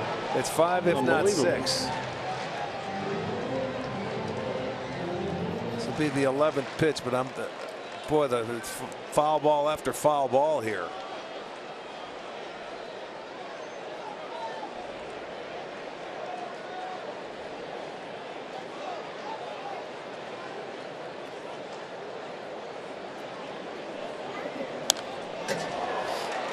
I'm just going to sit back. When he puts the ball in play, let me know. I will.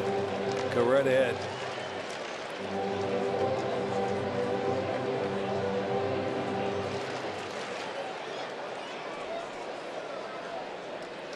Well, you can look everything pretty much away for everything. Maybe run one in on his fist right here.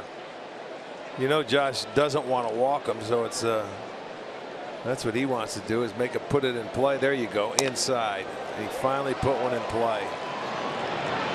Throws him out. 2 away.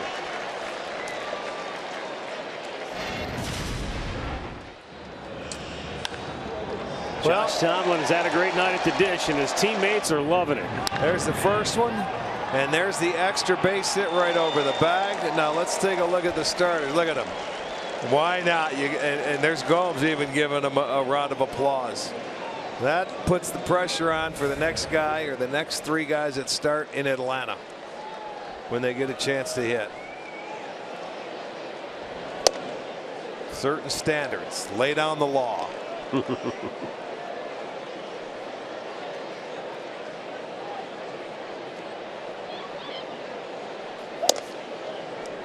Zach Cozart, infield single in the first, fly to center in the third.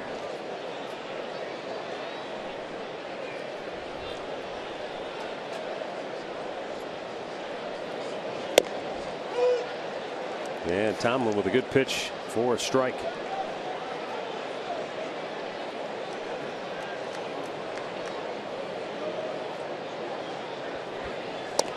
Low and away, 3 balls and a strike.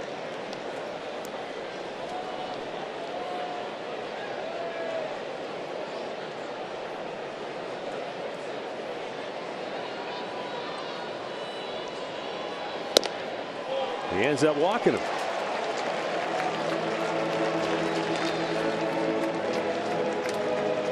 Two-out walk keeps the inning alive for Billy Hamilton as Tomlin approaches the 70 pitch mark here tonight. Seems like he threw 20 of them to Holt in this inning.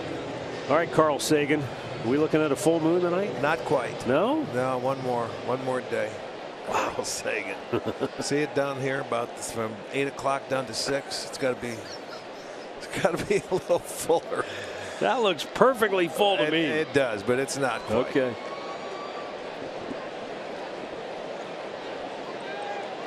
I'm gonna wait in between innings and ask Surrey if it is.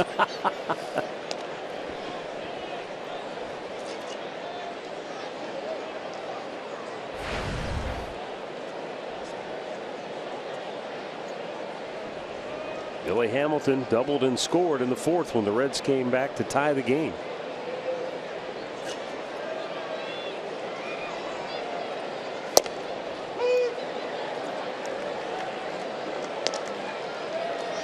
I'll tell you what, if the phones had recording devices on them every time somebody asked Siri a question, I'll bet most of the questions or most of the comments made back to Siri would not be real kind. You're right. It won't be till the 21st. May 21st. So we got 2 more days. What's today, the 19th? Yeah, 19th. Okay. So it will be Saturday night in Boston. Hopefully it'll be a clear night.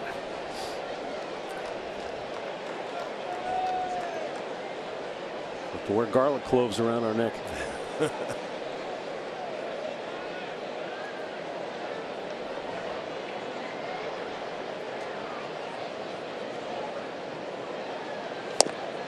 Middleton out looking.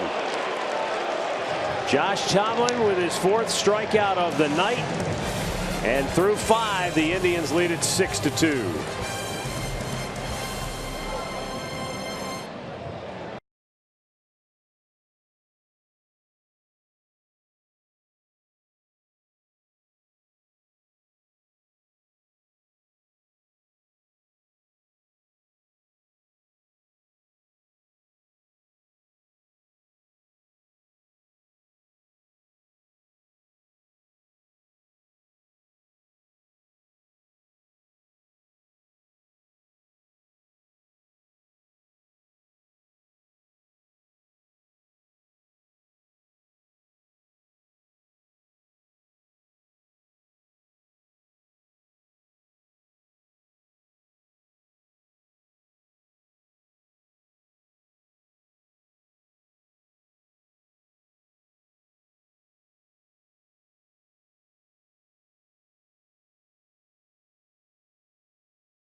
Sixth inning here in Cincinnati, and the Reds go back to the bullpen. Kivas Sampson will come on now to work here in the 6th inning, making his 4th appearance on the year, and he's got the bottom 3rd of the Indians order due up.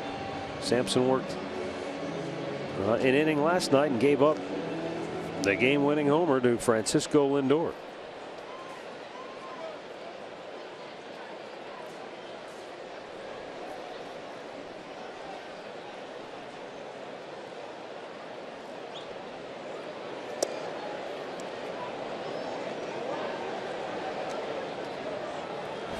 Well, our boy's going to get a chance to hit in this inning too. Josh Tomlin's going for hit number 3. Uribe shoots one to right near the line, dropping in a hurry. Jay Bruce can't get there, and it's foul.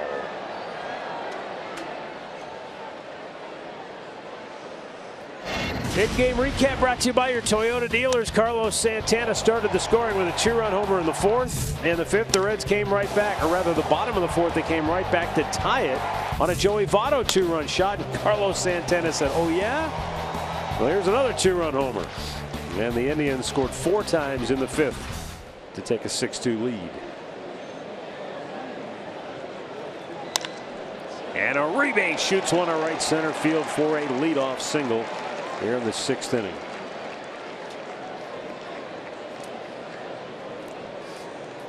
Well, season tickets offer the best perks, including savings and access to Tribe Rewards. And today's Tribe Rewards TV code is Sandy. There he is.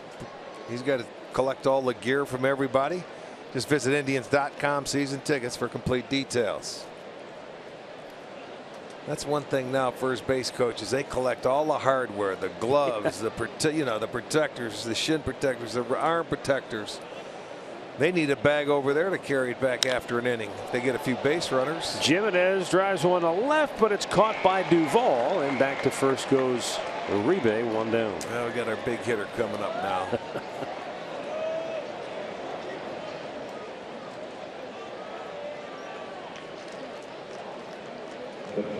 Josh Tomlin 2 for 2, and what we say 6 for 9 in his career at the plate.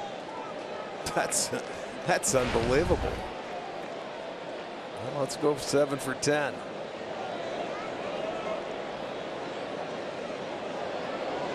How do you ask this guy to bunt? That's unbelievable. I know, Andre. You got to talk to Tito down there. Ask him, man. say Tito, he's 2 for 2. If I was Josh, I'd say, "Oh, sorry, I missed the bunt sign." Swing through it.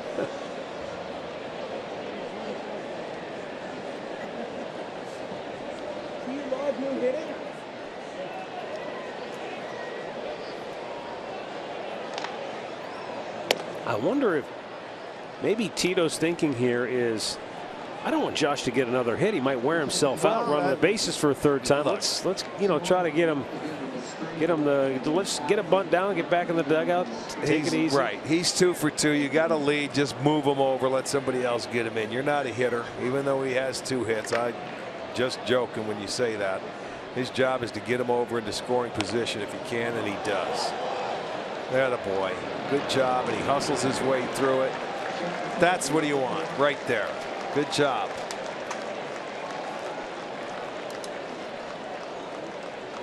I don't know. I think Josh is going to be in the manager's office after this game's over. Look at that. Execute, baby. Get it down. It doesn't cost him an at bat. That's a free. Look at. He's going to get as many high fives for that as he did his base hit.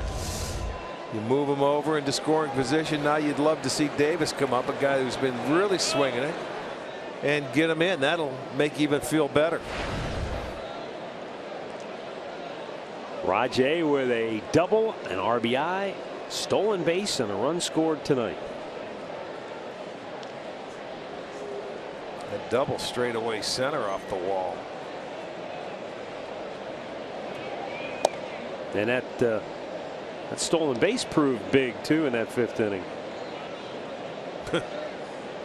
Look at trying to have a little fun. Look at him. He said, I'm pretending I tagged you out. He wasn't watching.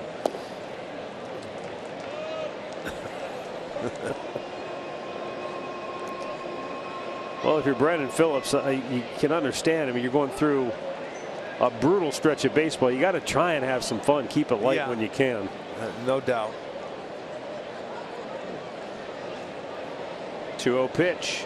Down low. And Kivas wants a new baseball. Sampson's out of Ocala, Florida.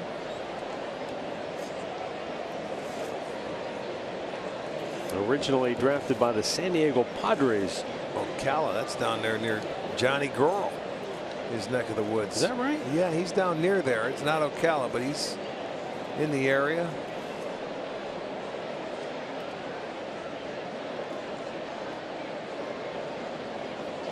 Down the left field line. It's a fair ball into the corner. Rajay headed for second base, and he'll slide in safely with an RBI double. This guy is on fire. And you know what? There's your sacrifice. Get him into scoring position by Tomlin. They get him home. And I mean, Rajay has had some kind of series against Cincinnati. Well, regardless of what happens the rest of the way, he is the most outstanding player of the Ohio Cup Series this year. I don't think there's any question about it. He's got 9 hits. He's got 9 runs batted in, and he has scored 10 runs. Yeah, it's been an unbelievable 4 games for him. 3 of those games it's been at the top of the lineup, but boy, he scored 4 runs when he was hitting 9th in that second game in Cleveland.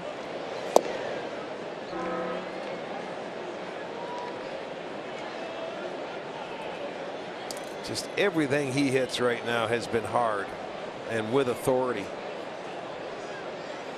2 more doubles tonight gives him 7 on the season.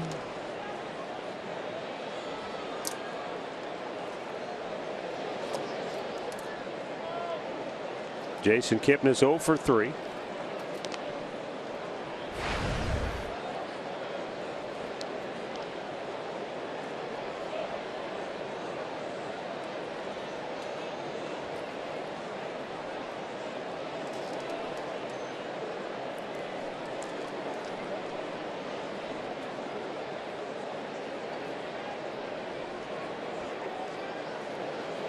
Upstairs, and it's 3-0.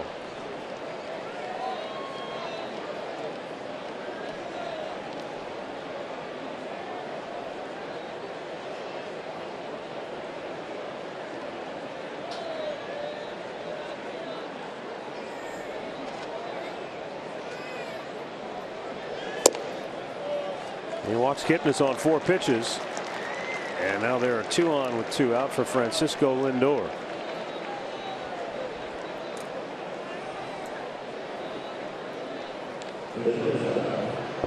Yeah, Lindor's had a great 4 games against Cincinnati too, Rick. Yes, he has. I mean, I'm going Rajay all the way on the most outstanding player of the series, but I mean, Frankie's got 11 hits. He's got 5 RBIs. He's hit a home run. It's just Rajay has just been. Well, if you have to vote for one guy, you're right. Your vote's there, Rajay. Mine is too. He's just been unstoppable. I mean, look at the whole team has been very, very good in the last 4 games. You know, but back-to-back games, all 9 starters had a hit in Cleveland. Right, and I mean, coming in 36, it's 50 or 43 runs now in the 4-game series, and there's still some innings left. I'm telling you, Cincinnati can't wait to get rid of the Indians. They're saying you're not welcome back. Take a couple years off. Last night, only 6 of the 9 starters had a hit for the Indians. It's really slacked off. Down low.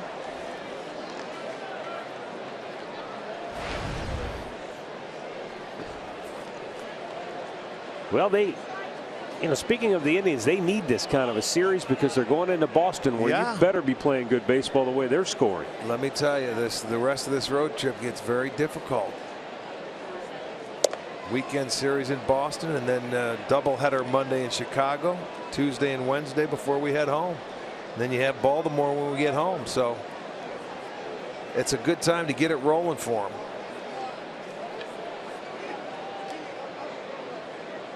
And the 3-1 pitch to Lindor. Big bouncer in the hole by Votto. Phillips is there. What a play. Very nice play by Phillips. That'll end the inning, but the Indians tack 1 more on. Middle of the 6th, Rajay Davis with his 9th RBI of the 4-game series.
The Indians lead it.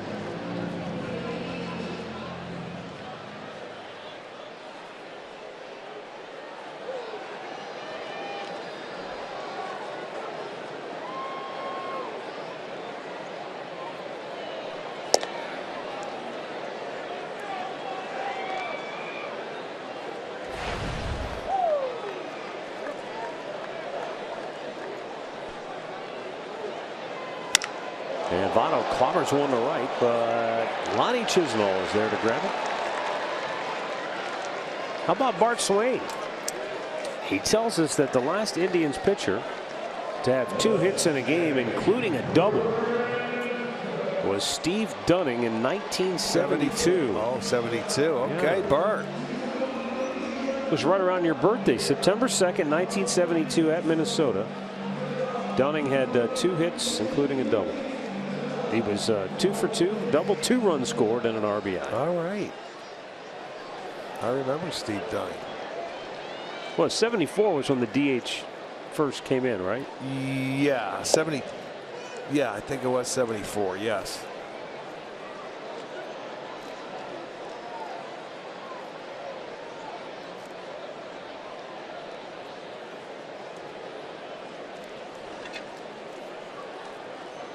Brandon Phillips 0 for 2, swings and misses.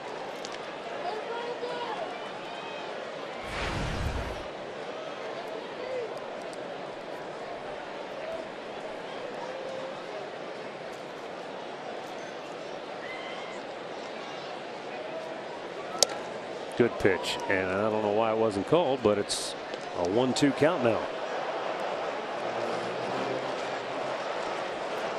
Looked pretty good.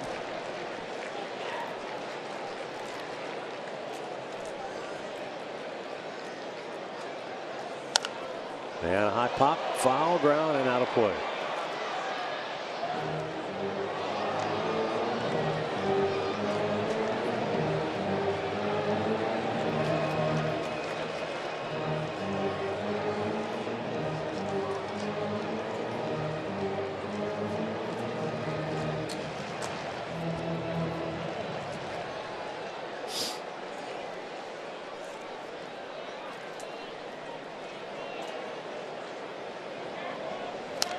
And a foul right back.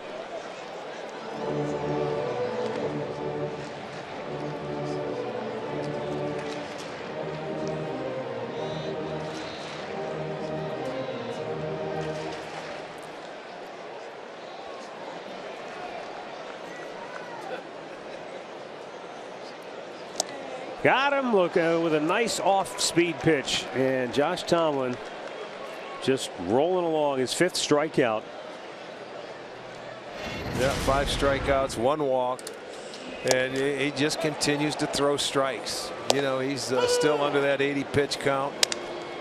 Just moving it around, changing speeds, in and out, up and down, cutting it, sinking it. You know, he actually makes it look easy. He stays out of the middle of the plate. Well, Jay Bruce 0 for 2, and no Indians pitcher's been able to stop Bruce in this series until now.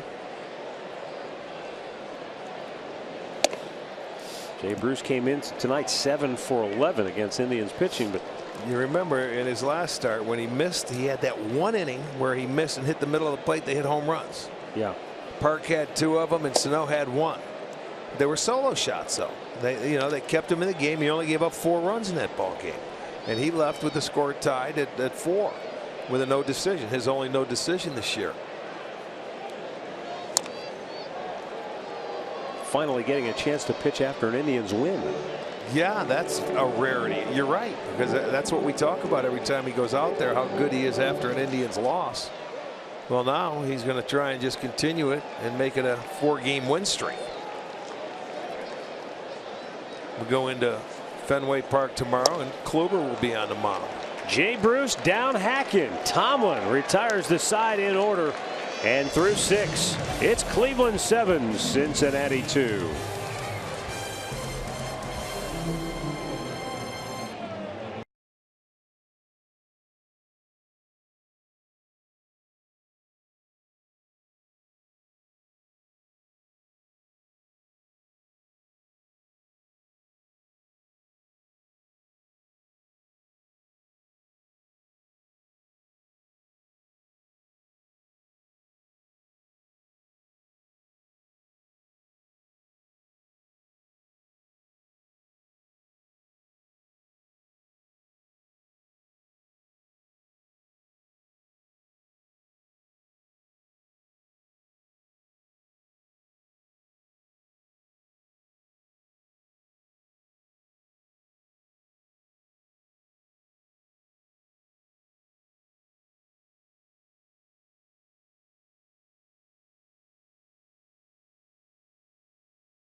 Baseball is brought to you by the injury lawyers at Elk & Elk, proud partner of the Cleveland Indians.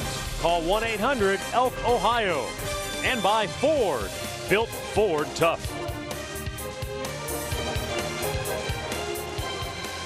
(7-2) Cleveland.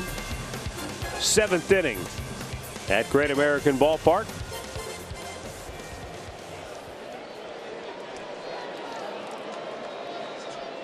Carlos Santana to lead it off. He's homered each of his last 2 times up. Both of them 2-run shots, and that one all the way to the backstop.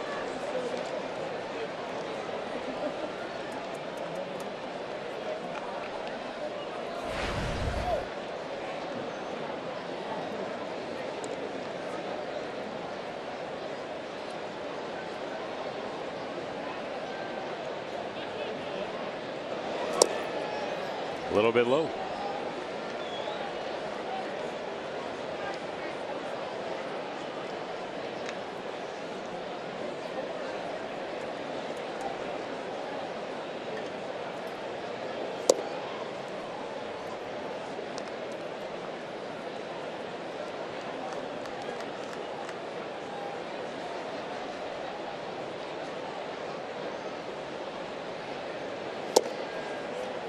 And Santana draws a 4-pitch walk to start the inning. As promised earlier, it's Miller time. Brought to you by Miller Lite in the 4th inning. Carlos with a man aboard. Boom. That was off the starter, Tim Adelman. Next time up, it's Caleb Cotham who serves it up, and that one was really tattooed. Benson Carlos is 5 out of 11 in the series. Andre, you said Santana had a rather interesting start to the day. Yeah, I got the secret of the night, and I'll get in trouble for it. But before he went up the first time tonight, Tito came over to him and said, "Give me your bat." He kissed it right on the barrel. So if you need some good luck, you just give it over to Tito, and he'll kiss it. You see what happens. Well, it's funny. He struck out the first time, but then he came right back. You got to be patient. We thought it was the death wish kiss at first. Well, he'll be going to him every day now.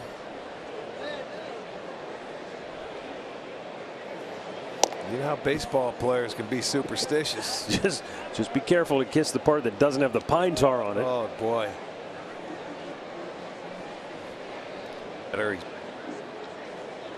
Jose Ramirez 0 for 2 on the night.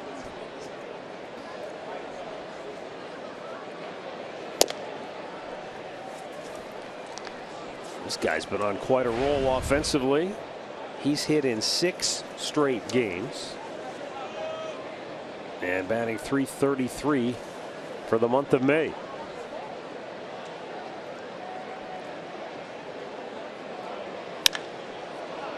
Popped it to center.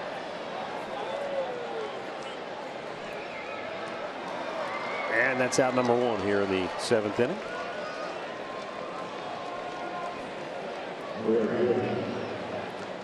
It will bring up Lonnie Chisenhall.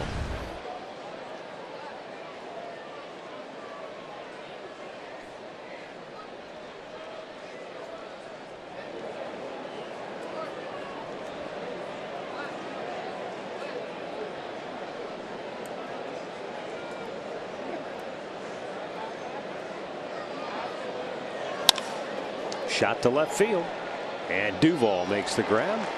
2 down.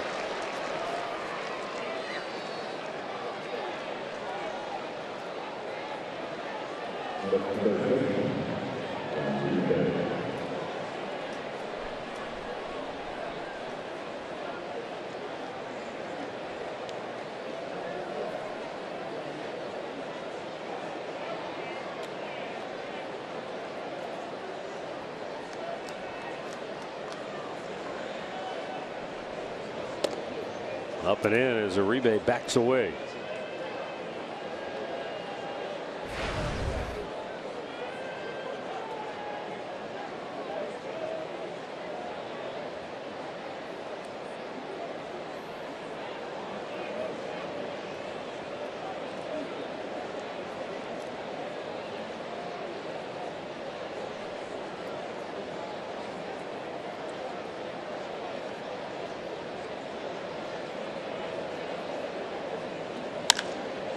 He drives one right back up the middle. That's his second straight single. Hit that one right on the nose. So the Indians have 2 on with 2 out. Low heater. Right back up the middle.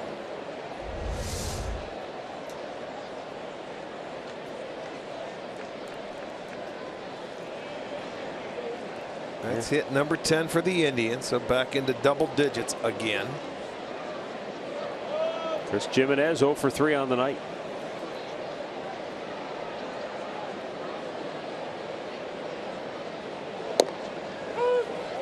Well, that's it. 5 guys have 2 hits for the Indians. Davis, Lindor, Santana, Uribe, and Tomlin. And Tomlin.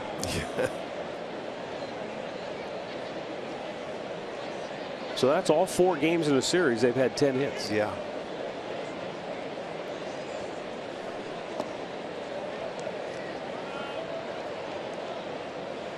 They have 19, 17, 10, and 10.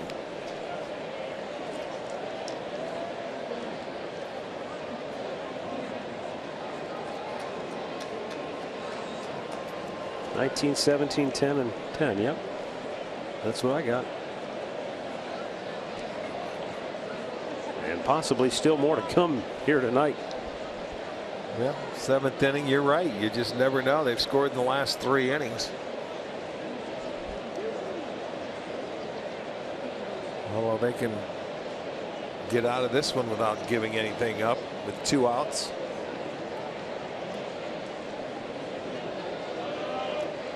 Now time called. Bart wasn't sure if Sampson was on the same page with him, so he wants to be sure.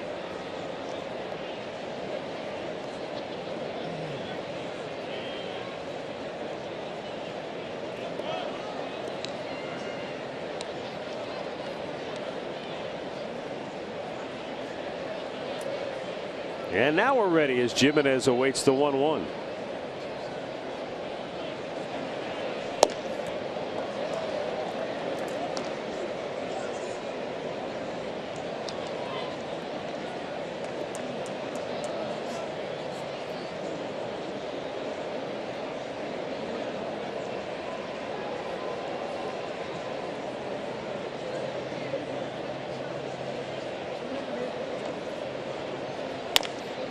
Slow chopper to third.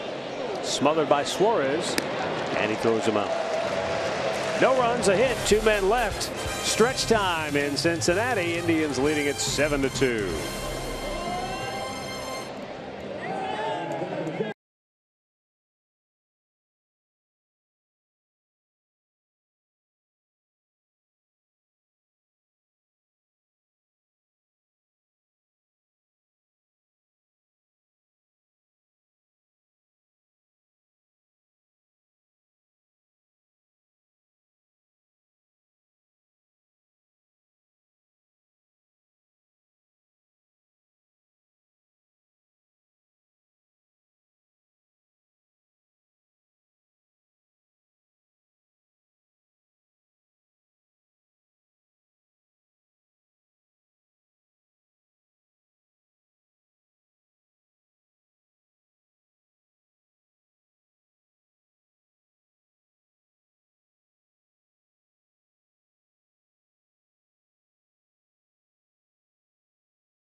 It.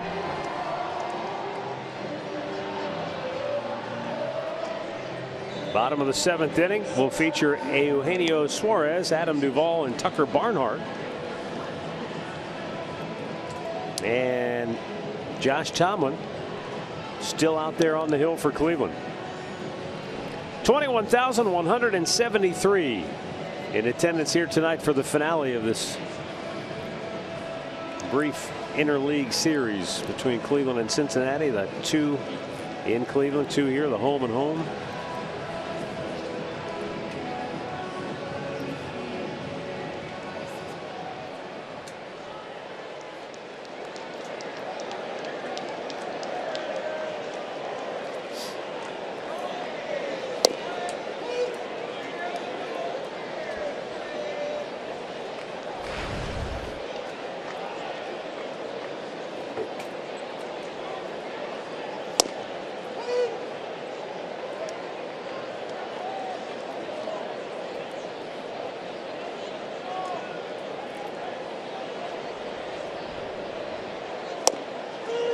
Strike 3 called. It didn't take long, did it? No, that little cutter on the inside part of the plate breaks over the inside corner.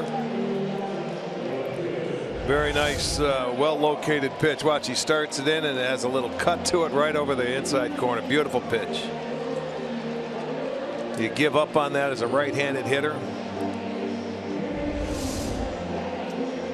And he's got the guy that can control it. You know, you don't want to put it over the plate. You started at that hip, and if you miss in off the plate. But that was perfect spot.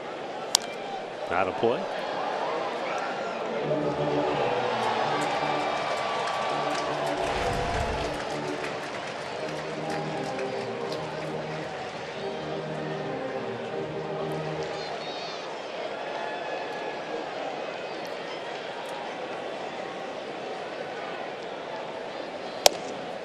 And a good pitch inside corner. Duvall gave up on it. Look at that, 68 strikes out of his 90 pitches. He's getting better. 3 straight strikeouts for Josh. He's starting to paint.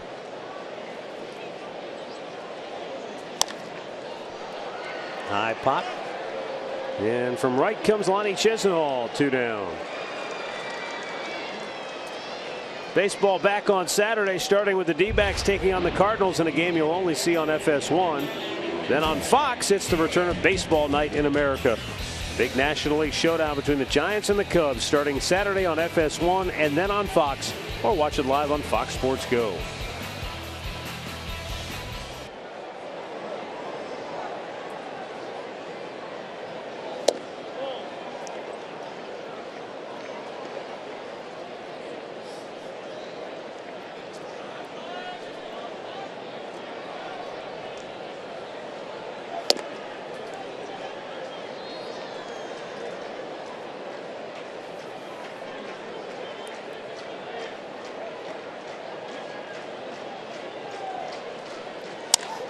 And a line drive caught by Lindor ends the inning. Tomlin flies through the 7th. He set down 7 Reds in a row.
This copyrighted telecast is presented by authority of the Cleveland Indians and may not be reproduced or retransmitted in any form.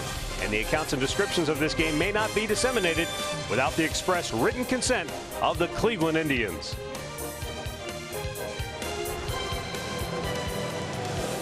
Well, we go down to the 8th inning, and Josh Tomlin, he wants another crack.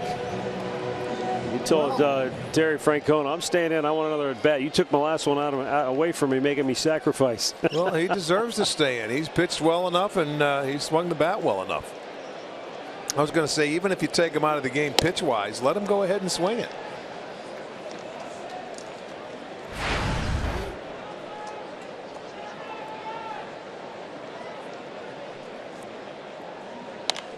Not a play.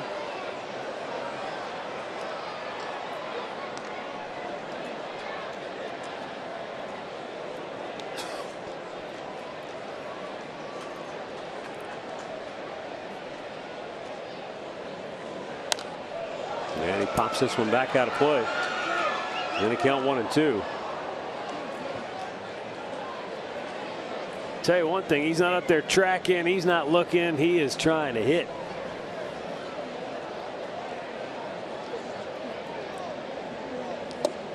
Hold off it. Nice pitch though by Kevin Sampson. That's when you can tell that you've earned their respect a little bit. Start pitching him like a hitter. Well, there's the first pitch. Fastball down. He drives it right back up the middle of second.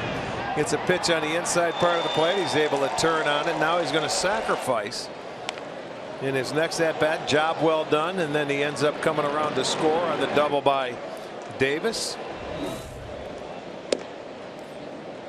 And here is Rajai, 2 for 4. 2 doubles, 2 RBIs, a run scored, a stolen base. Is that average up to 259? Oh, just under 260. And remember, before we started this series with Cincinnati, he was in an 0-for-19 slump until he got a base hit that first at bat, and he has been on a roll. 259 right now. So he's raised his batting average almost 50 points. There you go. In the 4 games. In a 4-game series. That's not an easy thing to do. He was hitting 210. Yep. When this thing started back in Cleveland.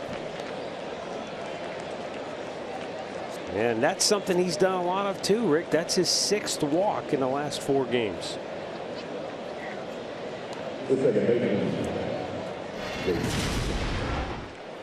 Well, there's a little spinner up there, and he hits it to center field for a double off the wall to drive in a run. Steals third on the breaking ball. Comes back up in his last at bat and keeps it fair. Hits another double. Drives in Uribe. 20 RBIs on the year.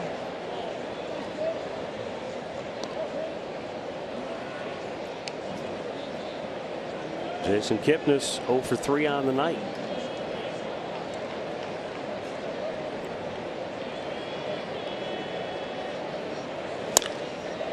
Was that foul?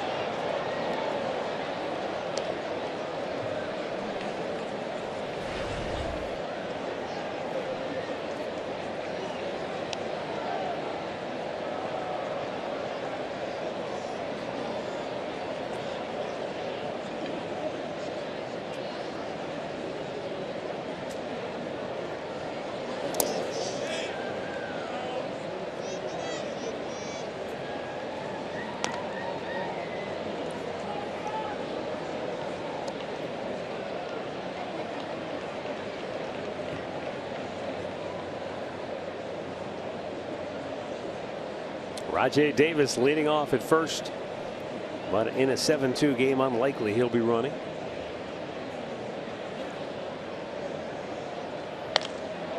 Popped up, shallow right.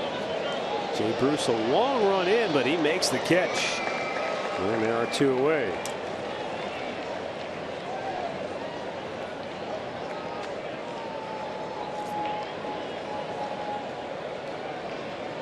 I don't know if it's the way certain pop-ups are hit, whether it's the backspin or just the way it comes off the bat. Sometimes a pop-up seems to hang in the air forever, and sometimes as an outfielder you're running in and it seems like it's dropping at an abnormal rate of speed. Yeah. Well, that one there that stayed up for a while because Phillips could have caught it, but he was called off by Bruce in that situation.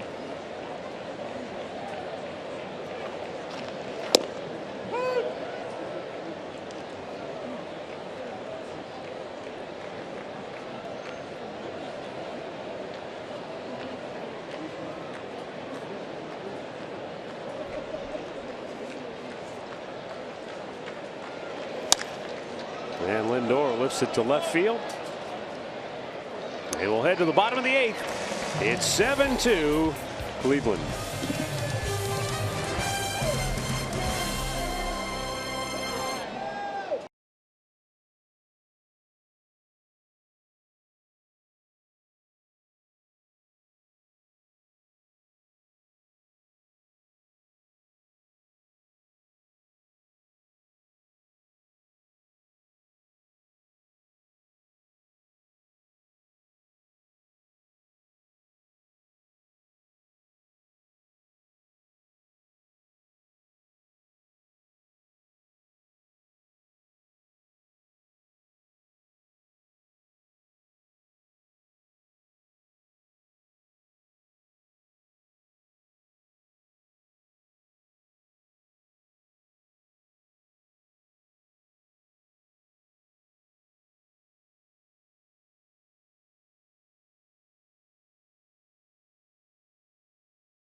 It's going to bat for the pitcher here in the bottom of the 8th for Cincinnati, with the Indians leading it 7-2.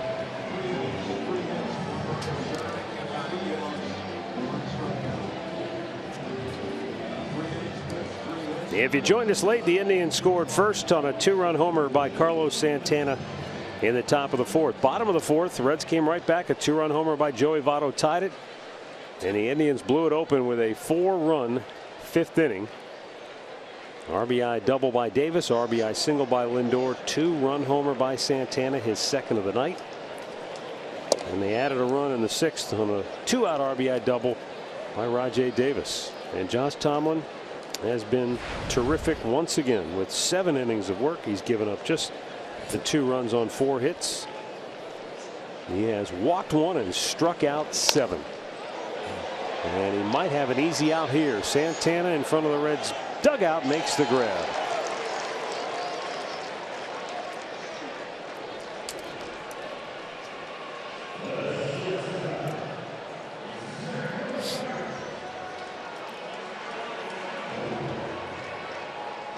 Top of the order, Zach Cozart. He's 1 out of 2 tonight.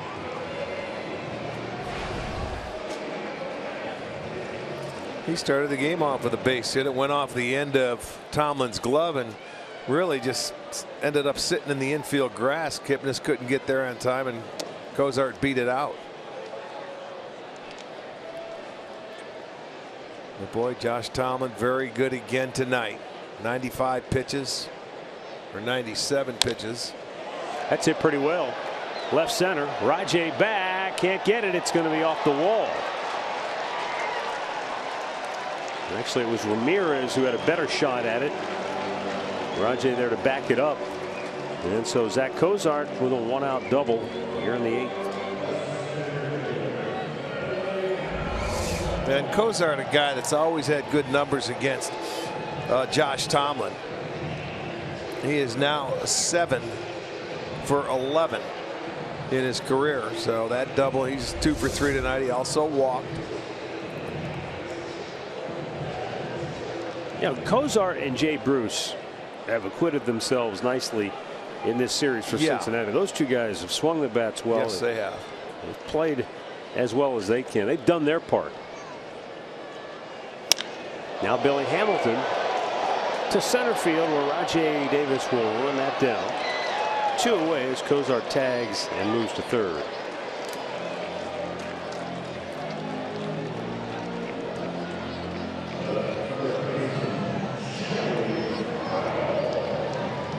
Now Joey Votto. And well, that's it. Here comes Tito. Yeah, pitches, and that's going to be it.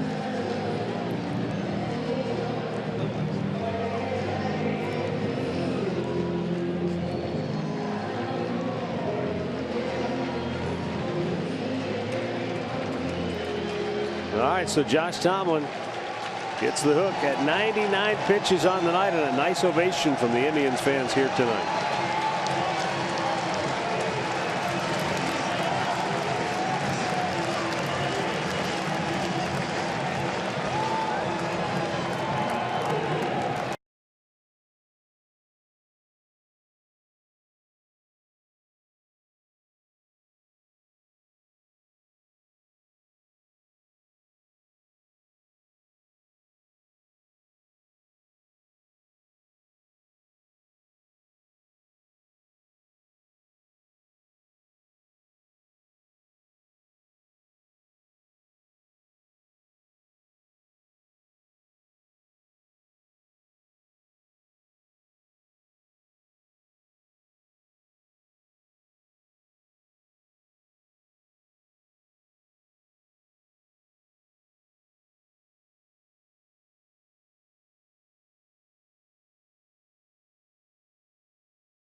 By Josh Tomlin as he looks to run his record to 6-0 on the year.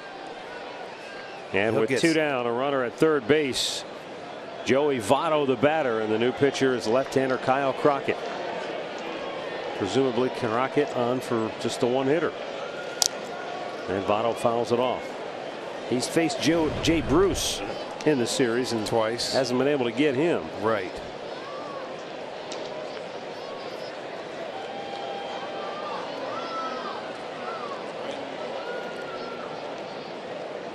Then, of course, you start thinking ahead to Boston. And that's a spot where you'd love to have a left-hander to come in and face David Ortiz in a critical spot in the ball game. Can Kyle Crockett be that guy?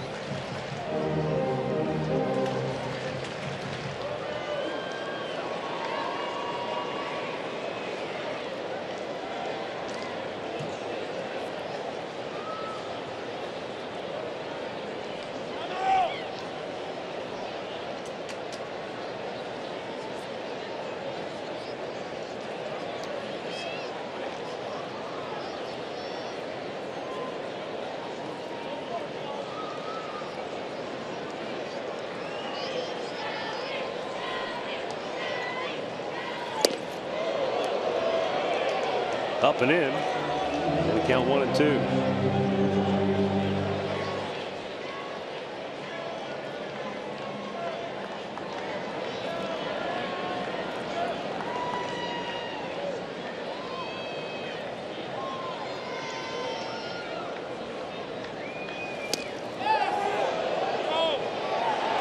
And Joey Votto out on the appeal. Inning over. Crockett gets his man And we'll go to the ninth. 7-2 Cleveland.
Tire Express and Total Car Care is coming up next here on Sports Time Ohio with Alan Jensen live from Great American Ballpark here in Cincinnati.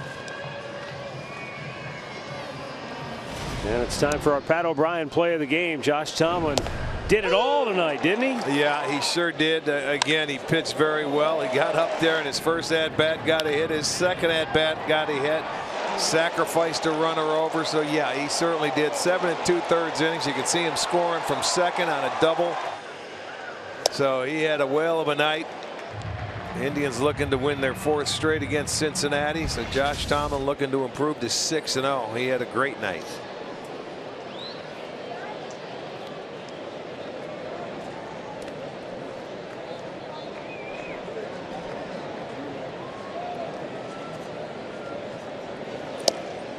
Carlos Santana taking a strike.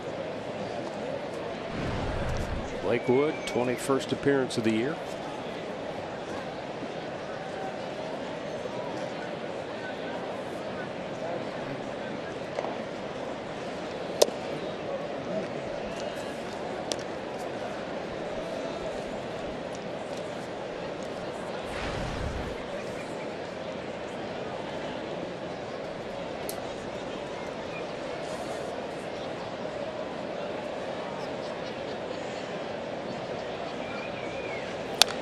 Santana fouling that back.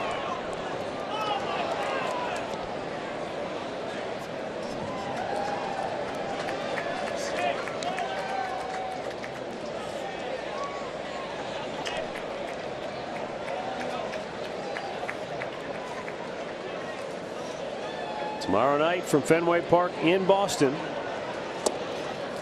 It'll be the Indians and the Red Sox, as Corey Kluber will take the ball for the Tribe against Clay Buchholz. And we'll have it for you right here on Sports Time Ohio. Saturday, Trevor Bauer will go for the Tribe on a 4 o'clock game. And then Sunday, a 1 o'clock affair to wrap it up. Actually, 1:30 on Sunday. Danny Salazar will go in the finale. Popped up shortstop, second baseman. No, it is the shortstop, Kozar, who makes the play with the shift on. 1 down.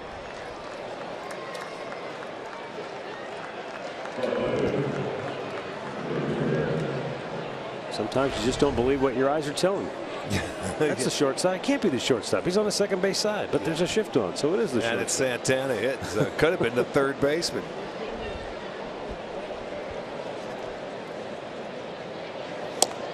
Jose Ramirez trying to keep his modest 6-game hit streak alive.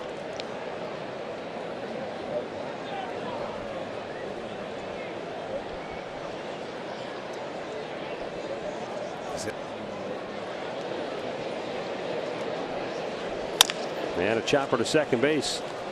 Phillips will throw him out, 2 away.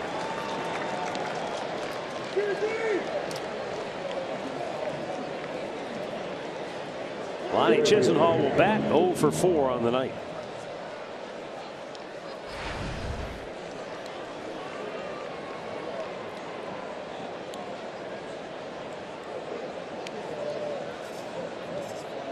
It does seem a little odd to know that the Indians and Reds are done and it's May the 19th.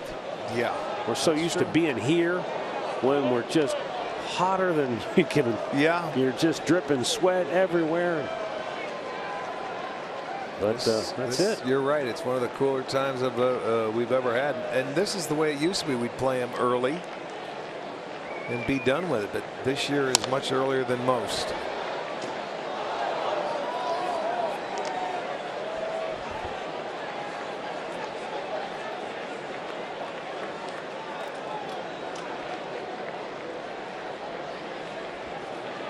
I think they'll be happy to get the Indians out of town. They have Seattle coming in for the weekend. That won't be any picnic. No, it will not, because Seattle won 3 out of 4, I think, in Baltimore.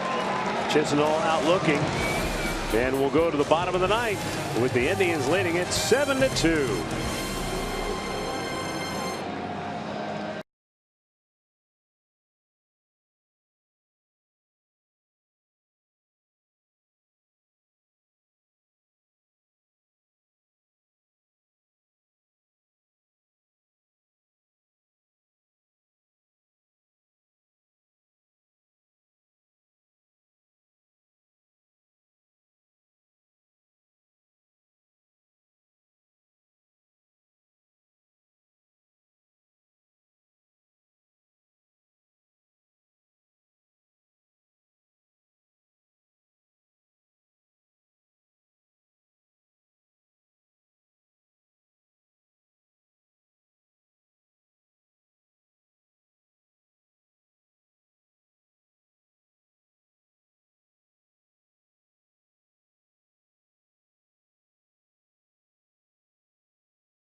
Oh man, they got a dance-off going up on the scoreboard. It's one for the ages. Recapping the keys to the game brought to you by Mazda. Indians offensively did it again. The big inning, really the key. A 4-run 5th kind of blew this one open, and Josh Tomlin, he did it all. It was so fun to watch. Gave up the 2-run homer to Votto, and it was a tie game after 4. And this one could have gone either way at that point, but the offense came right back, and Josh was part of it. He led off that 5th with a double. They scored 4, and he never looked back after that. Well, really settled in. Yeah. It's been a great 4 games for the Indians. Tommy Hunter on to work the 9th. And Brandon Phillips 0 for 3. Looks at ball 1.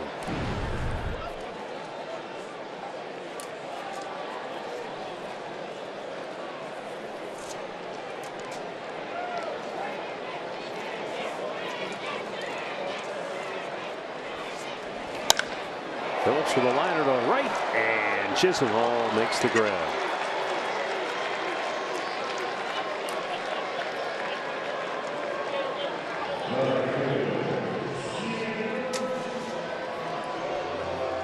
That'll bring up Jay Bruce, who is 0 for 3 on the night.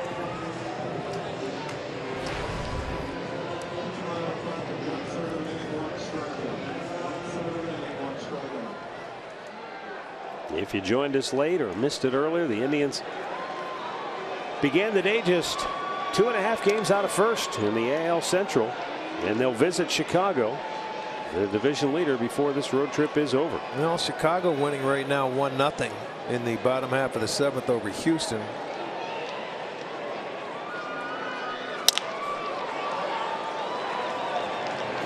With the shift on, Kipnis throws out Jay Bruce 2 away. And now 1 out away from victory, and officially making Josh Tomlin the first Indian starter to go 6-0 to start a season since Cliff Lee in 08. Very good.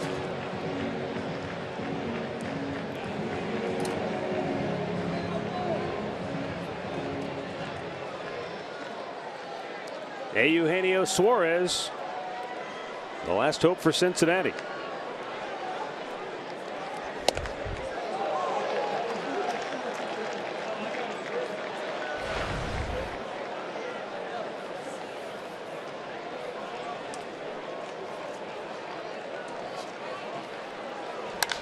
And a fly ball, right center, long run for Rajay, and Ronnie, and who makes the catch? Somebody's got it. They both tumble to the turf. It's Rajay, of course. The most outstanding player of the Ohio Cup Series records the final out as the Indians sweep the home and home, winning by a final score tonight of 7-2. You see, he's calling for it. He's calling for it. You would think Chisenhall can hear him, man. He's got to take a look. That could have been very dangerous right there. They came really close to hitting heads. But you could see he was calling for it. Nothing, no harm, no foul. They'll end it up. They'll win it. And it doesn't surprise me that Davis ended up making the catch anyway. Now the Indians equal their longest win streak of the year, having taken 4 in a row. And they are now a season high 4 games over 500 at 21-17. And they'll head off to Boston now to open up a 3-game weekend series against the Red Sox tomorrow night. Josh Tomlin, the winner, 6-0. And if you missed it, I mentioned